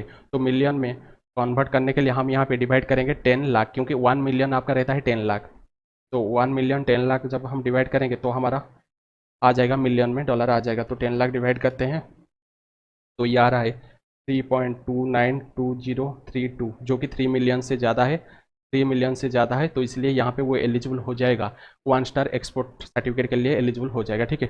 1 स्टार एक्सपोर्ट यहाँ पे 3.292, हाँ, तो यहाँ पे वो एलिजिबल हो जाएगा 1 स्टार एक्सपोर्ट हाउस के लिए। इससे क्वेश्चन को आपको तैयार करके जाना पड़ेगा, इससे क्वेश्चन आएगा अगर केस स्टडी बेस्ड, तो क्या करोगे, तो वहाँ पे दिक्कत हो सकता है, तो इसलिए आपको कैलकुलेशन कैसे करना है आपको पता होना चाहिए। क्वेश्चन नंबर 20 है, पायल कंपनी, वो एक यूनिट है agree export zone. Agree export zone याद रखिए, जहाँ पे क्या होता है डबल वेटेज मिल जाता है, ठीक है। एक्सपोर्ट सर्टिफिकेट जब स्टार्टस होल्डर को मिलता है तो वहाँ पे ये एग्री एक्सपोर्ट जोन में जो होते हैं तो वहाँ पे उनको डबल वेटेज मिल जाता है, ठीक है।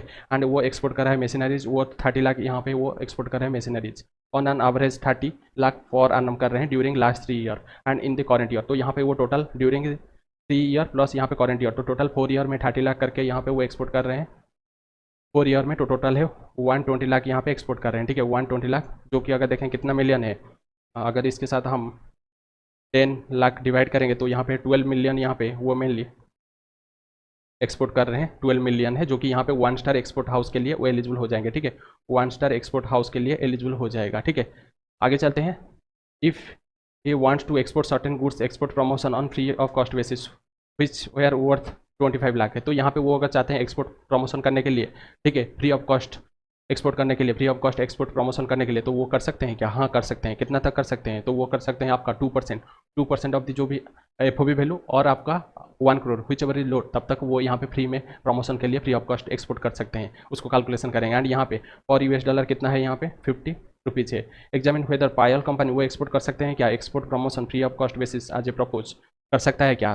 तो पहले देखेंगे कि ये एलिजिबल हो जाता है 1 स्टार एक्सपोर्ट जो कि परफॉर्मेंस को लेकर यहाँ पे 1 स्टार स्टाटस होल्डर का सर्टिफिकेट उसको मिल जाता है एंड यहाँ पे मेनली डबल वेटेज भी मिलता है। बट अगर एक स्टार ऑलरेडी उसको मिल चुका है, एक स्टार तक यहाँ पे डबल वेटेज मिल सकता है, बट यहाँ पे तो एक स्टार ऑलरेडी उसको मिल चुका है, डबल वेटेज क्यों देंगे? अगर नहीं मिला होता, फॉर एग्जाम्पल अगर उसको 1.5 करोड़ होता या 2 मिलियन अगर होता, तो वहाँ पे डबल वेटेज देकर हम उसको 4 मिलियन बना देते हैं एंड वहाँ पे 3 मिलियन से ज़्यादा हो जाता है, तो इसलिए यहाँ पे 1 स्टार उसको मिल जाता है। बट यहाँ पे ऑलरेडी 1 स्टार के लिए एलिजिबल हो जाता है, तो दोबारा हम यहाँ पे डबल वेटेज का कोई बेनिफिट नहीं है, नहीं ले सकते हैं।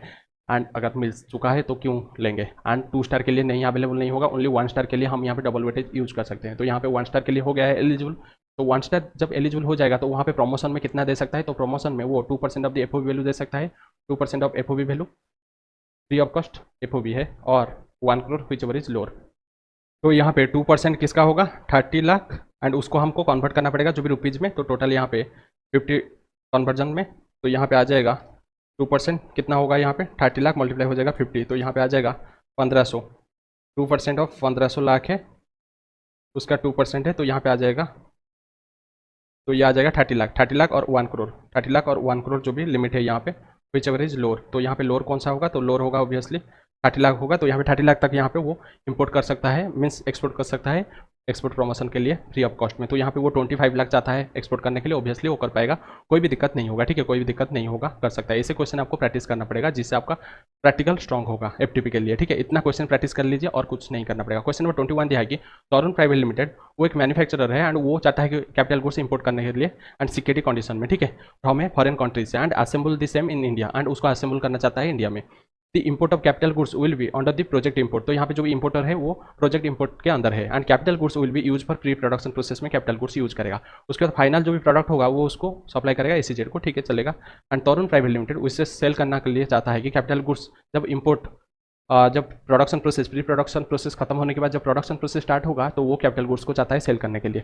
तरुण private limited seeks your advice whether it is avail the benefit of the FCC scheme for imported intended capital goods, तो यहाँ पे वो इंपोर्ट जो भी करेगा इंटेंडेड चाहता है कि इंपोर्ट करने के लिए कैपिटल गुड्स, तो वहाँ पे एफसीसी स्कीम में उसको बेनिफिट मिलेगा क्या? Assume that all other condition required for eligible FCC scheme वो फुलफिल हो चुका है अब केस में, ठीक है, अज्यूम करिए कि सब कुछ सेटिस्फाई हो चुका है। तो यहाँ पे एफसीसी स्कीम में हम कैपिटल गुड्स हम विदाउट पेमेंट ऑफ ड्यूटी या कंसेशनल रेट में हम यहाँ पे इंपोर्ट करके ला सकते हैं, ठीक है, बट उसको एक्सपोर्ट ऑब्लिगेशन फुलफिल करना पड़ेगा। एक्सपोर्ट ऑब्लिगेशन कितना रहेगा? जो भी ड्यूटी सेव होगा उसका 6 टाइम उसको फुलफिल करना पड़ेगा, ठीक है।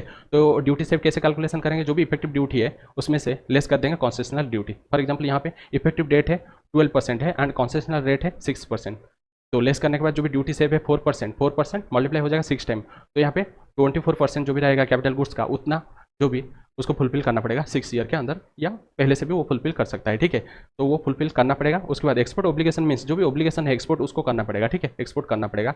एंड यहाँ पे वो अगर एक्सपोर्ट करेगा एसीजेड को तो हम भी मानेंगे वो एक्सपोर्ट ऑब्लिगेशन फुलफिल हो गया है एंड उसको वो सिक्योरिटी कंडीशन में भी यहाँ पे वो ला सकता है, कोई भी दिक्कत नहीं है। एंड उसको प्री प्रोडक्शन प्रोसेस या पोस्ट प्रोडक्शन प्रोसेस या ड्यूरिंग प्रोडक्शन प्रोसेस में भी उसको फ्रॉम ग्लोबल मार्केट या डोमेस्टिक मार्केट से भी ला सकता है, कोई भी दिक्कत नहीं होगा। बट एक कंडीशन है कि उसको फुलफिल करना पड़ेगा। सेल करने से पहले वो चाहता है कि वो जो इंपोर्टेड कैपिटल गुड्स को सेल करना चाहता है उससे पहले उसको ये जो इंपोर्ट ऑब्लिगेशन जो एक्सपोर्ट ऑब्लिगेशन उसको फुलफिल करना पड़ेगा, फुलफिल करेगा तभी जाकर यहाँ पे वो सेल कर पाएगा, ठीक है। एक ही यहाँ पे वो सेटिस्फाई हो जाएगा, कंडीशन सेटिस्फाई कर रहा है तो वहाँ पे वो एफसीसी स्कीम का बेनिफिट ले पाएगा, बट एक ही यहाँ पे उसको एक्सपोर्ट ऑब्लिगेशन पहले फुलफिल करना पड़ेगा, उसके बाद वो उसको सेल कर सकता है, ठीक है। तो यहाँ पे therefore based on the above discussion Tarun limited वो इंपोर्ट कर सकता है capital goods under FCC scheme, but make sure करेगा कि वो सेल नहीं करेगा जब तक वो एक्सपोर्ट ऑब्लिगेशन कंप्लीट नहीं किया है, ठीक है।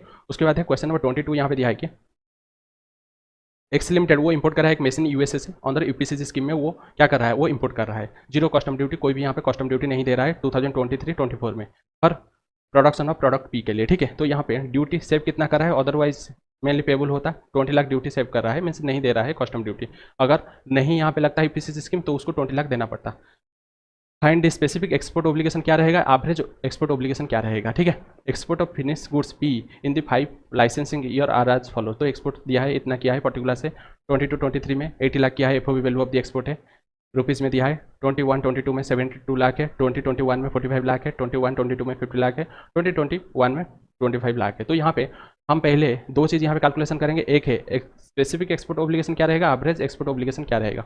तो पहले हम एवरेज एक्सपोर्ट ओब्लिगेशन कैलकुलेशन करेंगे। तो एवरेज एक्सपोर्ट ओब्लिगेशन, अगर आप कोई भी इंपोर्ट कर रहे हैं मशीन, अगर आपका जो भी बिजनेस अगर पहले से, ठीक है, 3 ईयर या उससे अगर ज़्यादा के लिए आपका बिजनेस है ऑलरेडी, एंड पहले से आप एक्सपोर्ट कर रहे हैं लाइसेंसिंग ईयर में 3 या उससे ज़्यादा ईयर के लिए अगर आप एक्सपोर्ट कर रहे हैं, तो वहाँ पे जो भी प्रीसीडिंग लेटेस्ट वाला प्रीसीडिंग 3 ईयर का हम एवरेज ले लेंगे, तो वही होगा एवरेज एक्सपोर्ट ओब्लिगेशन। तो यहाँ पे जो प्रीसीडिंग ये करंट ईयर 23-24 में मेनली वो इंपोर्ट करके ला रहा है, तो इसका प्रीसीडिंग ईयर ये तीनों ईयर का हम जो भी टोटल करेंगे, टोटल करके एवरेज कर लेंगे। तो यहाँ पे टोटल अगर करेंगे 80 + 72 + 45 लाख को टोटल करेंगे, कितना होगा उसके साथ डिवाइड कर देंगे, एवरेज कर लेंगे, 3 ईयर का हम लेंगे मेनली। अगर ये ईयर जीरो भी होता तो भी हम यहाँ पे एवरेज करते, कोई दिक्कत नहीं है, हमको 3 ईयर का चाहिए क्योंकि ये 3 ईयर से ज़्यादा के लिए ऑलरेडी एस्टेब्लिश है। तो यहाँ पे टोटल कितना होगा, 80 + 72 + 45, तो टोटल यहाँ पे आ रहा है 197 डिवाइड हो जाएगा 3, तो यहाँ पे कितना आ जाएगा, लाख। तो यहाँ पे आ जाएगा 65.67, यहाँ पे लाख है, ये है एवरेज ओब्लिगेशन है, ठीक है, export obligation. And specific obligation क्या रहेगा, स्पेसिफिक एक्सपोर्ट ओब्लिगेशन मेनली जो भी ड्यूटी सेव रहेगा, तो ड्यूटी सेव यहाँ पे 20 लाख है, तो ड्यूटी सेव है 20 लाख, उसके साथ हम यहाँ पे 6 टाइम मल्टीप्लाई करेंगे तो यहाँ पे 120 लाख है। यहाँ पे स्पेसिफिक ओब्लिगेशन यहाँ पे ये रहेगा एक्सपोर्ट ओब्लिगेशन। तो स्पेसिफिक ओब्लिगेशन 120 लाख है, एंड यहाँ पे है एवरेज ओब्लिगेशन यहाँ पे 65.67 लाख है, ठीक है। एंड यहाँ पे दोनों ओब्लिगेशन को फुलफिल करना पड़ेगा, ठीक है, फुलफिल करना पड़ेगा क्योंकि एक्सपोर्ट ओब्लिगेशन में आपका average export obligation and specific export obligation दोनों आ जाता है, तो दोनों को यहाँ पे फुलफिल करना पड़ेगा। उसके बाद है क्वेश्चन नंबर 23 दिया है कि व्हिच एक्सपोर्टर एलिजिबल हो जाएगा export promotion capital goods scheme के लिए आज पर दी foreign trade policy also describe the capital goods, वो एलिजिबल हो जाएगा। तो यहाँ पे कौन कौन एलिजिबल हो जाएगा एंड कैपिटल गुड्स क्या है, ये हमारा बुक से रेफर कर देना है क्योंकि बुक्स में बहुत अच्छे से हम आपको डिस्क्राइब किए हैं, तो बुक से रेफर कर लेना है, ठीक है। उसके बाद है फीचर क्या रहेगा, फीचर क्या रहेगा and which type of capital goods can not be imported, तो ये भी बुक से रेफर कर लेना है, थियोरेटिकल क्वेश्चन है। ईपीसीसी को पूरा आपको याद रखना है, एडवांस ऑथराइजेशन, दूसरा है ईपीसीसी सबसे इंपॉर्टेंट है, एंड इस बार जो अमेंडमेंट आया है इसको भी आपको याद रखना है। उसके बाद है ये जो क्वेश्चन नंबर 26 दिया है कि write a short note on the following with reference to the provision of the relating to the EOU EHTP STP BTP के रिलेटेड बताइए। तो यहाँ पे एंटाइटलमेंट ये सब कुछ हमारा बुक से रेफर कर देना है, ये वाला इंटर यूनिट ट्रांसफर भी बुक में हम डिस्कशन किए थे।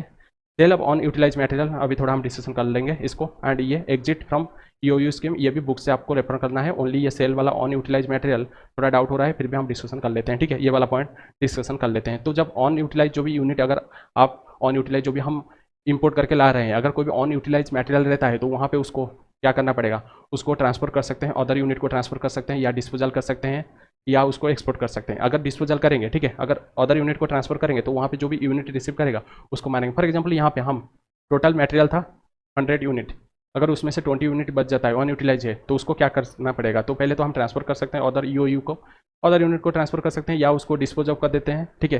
टीटीए में अगर डिस्पोज ऑफ करेंगे तो वहाँ पे ड्यूटी देना पड़ेगा, जो भी ड्यूटी मिला था से मिला था तो उसको देना पड़ेगा, बेनिफिट जो भी मिला था उसको वापस देना पड़ेगा। एक्सपोर्ट अगर करेंगे तो वहाँ पे कोई भी ड्यूटी नहीं देना पड़ेगा, ठीक है। अगर अनदर यूनिट को ये 20 यूनिट्स अगर ट्रांसफर करेंगे, जो भी रिसीव करेगा जो यूनिट, उसको मानेंगे जैसे वो इंपोर्ट कर रहा है, नॉर्मल इंपोर्ट कर रहा है, ठीक है। उसके बाद अगर वो जो भी यूयू के अंदर अगर उसको डिस्पोज ऑफ कर देंगे तो वहाँ पे कोई भी ड्यूटी नहीं देना पड़ेगा, ठीक है, कोई भी ड्यूटी नहीं देना पड़ेगा, यही है और कुछ प्रोविजन नहीं है। उसके बाद है क्वेश्चन नंबर 27 है, आ जाइए। With reference to the provision relating to EOU EHTP STP BTP SEZ scheme content in FTP answer the following question. पहला एक unit intending to trade in handicraft wants to set up EOU is allowed, तो यहाँ पे वो चाहता है trade करने के लिए, हम अभी डिस्कशन करके आए थे, ट्रेड करने के लिए अगर चाहेगा तो वहाँ पे अलाउ नहीं होगा, ईओयू में ट्रेडिंग अलाउ नहीं होगा, ठीक है। उसके बाद है एक ईओयू वो स्टार्ट कर रहा है production after 4 year and 10 month from the date of grant of letter of permission या लेटर ऑफ इंटेंट, वो करेक्ट है क्या, तो यहाँ पे ईओयू को स्टार्ट करना पड़ेगा जिस दिन लेटर ऑफ परमिशन मिलता है उसका 2 साल के अंदर उसको स्टार्ट करना पड़ेगा। फर्दर अगर वहाँ पे सेटिस्फाई हो जाता है तो वहाँ पे फर्दर 2 ईयर मिल सकता है, मैक्सिमम 4 ईयर मिल सकता है। यहाँ पे 4 ईयर के अंदर यहाँ पे from the date of letter of permission, तो वहाँ पे उसको स्टार्ट करना पड़ेगा, बट यहाँ पे 4 ईयर 10 मंथ हो गया है तो यहाँ पे करेक्ट नहीं है, इनकरेक्ट है, ठीक है। उसके बाद है एक ईओयू वांट्स वो चाहता है कि इंपोर्ट करने के लिए सेकंड हैंड कैपिटल गुड्स जो कि प्रोहिबिटेड है अंडर आईटीसी एचएस, तो यहाँ पे ईओयू वो इंपोर्ट नहीं कर सकता है सेकंड हैंड कैपिटल गुड्स, अगर वो प्रोहिबिटेड है आईटीसी एचएस में तो वो इंपोर्ट नहीं कर पाएगा। तो सब कुछ यहाँ पे कुछ भी नहीं कर पाएगा, सब गलत है, ठीक है। उसके बाद नेक्स्ट क्वेश्चन को चलते हैं, ऐसे ही सब कुछ क्वेश्चन आता है, आ जाइए। आ जाइए। उसके बाद है ये जो क्वेश्चन है ये आपका वेयर हाउसिंग चैप्टर का है, यहाँ पे आ गया है। तो वेयर हाउसिंग चैप्टर में हम ऐसे 2-3 क्वेश्चन की है, तो वेयर हाउसिंग चैप्टर में इसको कर लेना है, यहाँ पे आपको नहीं सॉल्व करना है, वेयर हाउसिंग चैप्टर का है, ठीक है। उसके बाद है क्वेश्चन नंबर 29 दिया है कि लिस्ट सम सप्लाईज जो कि डीम्ड एक्सपोर्ट जिसको मानेंगे, तो हम बुक से रेफर कर लेना है जिसको डीम्ड एक्सपोर्ट मानेंगे, जो भी सप्लाईज है, ठीक है। जो सप्लाईज को डीम्ड एक्सपोर्ट मानेंगे तो वो बुक से रेफर कर लेना है, क्योंकि ये बुक का क्वेश्चन है, ठीक है। बुक का क्वेश्चन है, ये भी डीम्ड एक्सपोर्ट किसको बोलेंगे एंड क्या क्या यहाँ पे सप्लाईज होता है, तो ये भी बुक का है, थियोरिटिकल, आप बुक से रेफर कर लेना है, ठीक है। उसके बाद चलो चलते हैं, जो बुक का क्वेश्चन वो बुक से ही रेफर करिए, पूरा थियोरिटिकल क्वेश्चन, क्योंकि इसका जो लैंग्वेज है ना थोड़ा आपको क्रिटिकल लगेगा। उसके बाद है क्वेश्चन नंबर 31 दिया है कि with reference to the provision of the FTP discuss the reason whether following statement correct, true या फॉल्स है। If any doubt arises in respect of interpretation of any provision of FTP, तो वो doubt किसके पास जाएगा, CBIC के पास जाएगा क्या, नहीं नहीं नहीं, एंड उसका डिसीजन फाइनल एंड बाइंडिंग नहीं है, डीजीएफटी के पास जाएगा, ये गलत है, डीजीएफटी के पास जाएगा एंड उसका फाइनल जो भी ऑर्डर फाइनल है एंड बाइंडिंग है। उसके बाद authorization once claimed by the importer can not be refuse by DGFT, नहीं, डीजीएफटी के पास पावर है कि वो चाहे तो यहाँ पे रिफ्यूज कर सकता है या अलाउ कर सकता है, डीजीएफटी के पास पावर है, ये गलत बोल रहा है। आईसी एक यूनिक्यू 12 डिजिट का PAN based alpha numeric code है, allotted to a person for undertaking any export import activities, नहीं, आईसी कोड है 10 डिजिट का है एंड ये आपका 1 जुलाई 2017 के बाद पैन को ही हम आईसी कोड मानेंगे, ठीक है। उसके बाद है जो भी वेस्ट जनरेटेड हो जाएगा during the manufacturing in the ACZ unit, उसको हम फ्रीली डिस्पोज ऑफ कर सकते हैं डीटीए में, payment of applicable custom duty obviously without any authorization, ये सही है। हम जो भी वेस्ट जनरेट होगा एसीजेड यूनिट में तो उसको हम फ्रीली डिस्पोज ऑफ कर सकते हैं डीटीए में विदाउट एनी ऑथराइजेशन, ठीक है। तो यहाँ पे आपका खत्म हो जाता है पूरा IDT, FTP and custom and GST. तो हम बोले थे खत्म करने के लिए एंड खत्म हो गया है, हमारे तरफ से पूरा कंप्लीट हो गया है। अभी आपका बारी है, आपको हार्डवर्क करना पड़ेगा, 2-3 बार रिटन प्रैक्टिस चाहिए, इसको ओनली रेफर करिए और कुछ भी अलग से रेफर नहीं करना पड़ेगा, ठीक है। उसके बाद हम डीटी शुरू कर देंगे 1-2 क्लास के बाद, ठीक है, डीटी शुरू कर देंगे, उसको जल्दी जल्दी कंप्लीट करेंगे, ठीक है, जल्दी जल्दी कंप्लीट करेंगे, ठीक है। एंड इसको शेयर करिए एंड मेहनत खूब करिए, क्योंकि ये आपका लास्ट अटेम्प्ट में, तो जो भी मेहनत करना है इसी अटेम्प्ट में कर लीजिए, ठीक है। और कुछ नहीं बोलूँगा ज़्यादा, आपको पढ़ना है, प्रैक्टिस करिए, शेयर करिए, कमेंट करिए कि कैसे लगा हमारा पूरा आईडीटी का क्वेश्चन बैंक रिवीजन सीरीज, कैसे लगा कमेंट करिए, बताइए, क्योंकि हम इतना मेहनत कर रहे हैं फ्री में। बहुत सारा टीचर क्वेश्चन बैंक को सेल कर देते हैं, बट हम फ्री में प्रोवाइड किए हैं, क्लास भी हम फ्री में प्रोवाइड किए हैं, सब कुछ फ्री में प्रोवाइड किए हैं, बट आपका रिस्पॉन्सिबिलिटी बनता है कि कैसे लगा हमारा वीडियो, तो आपको बताना है, ठीक है। तो आज के लिए मिलते हैं, इतना ही, आगे मिलेंगे अगला वीडियो में, ठीक है, चलो।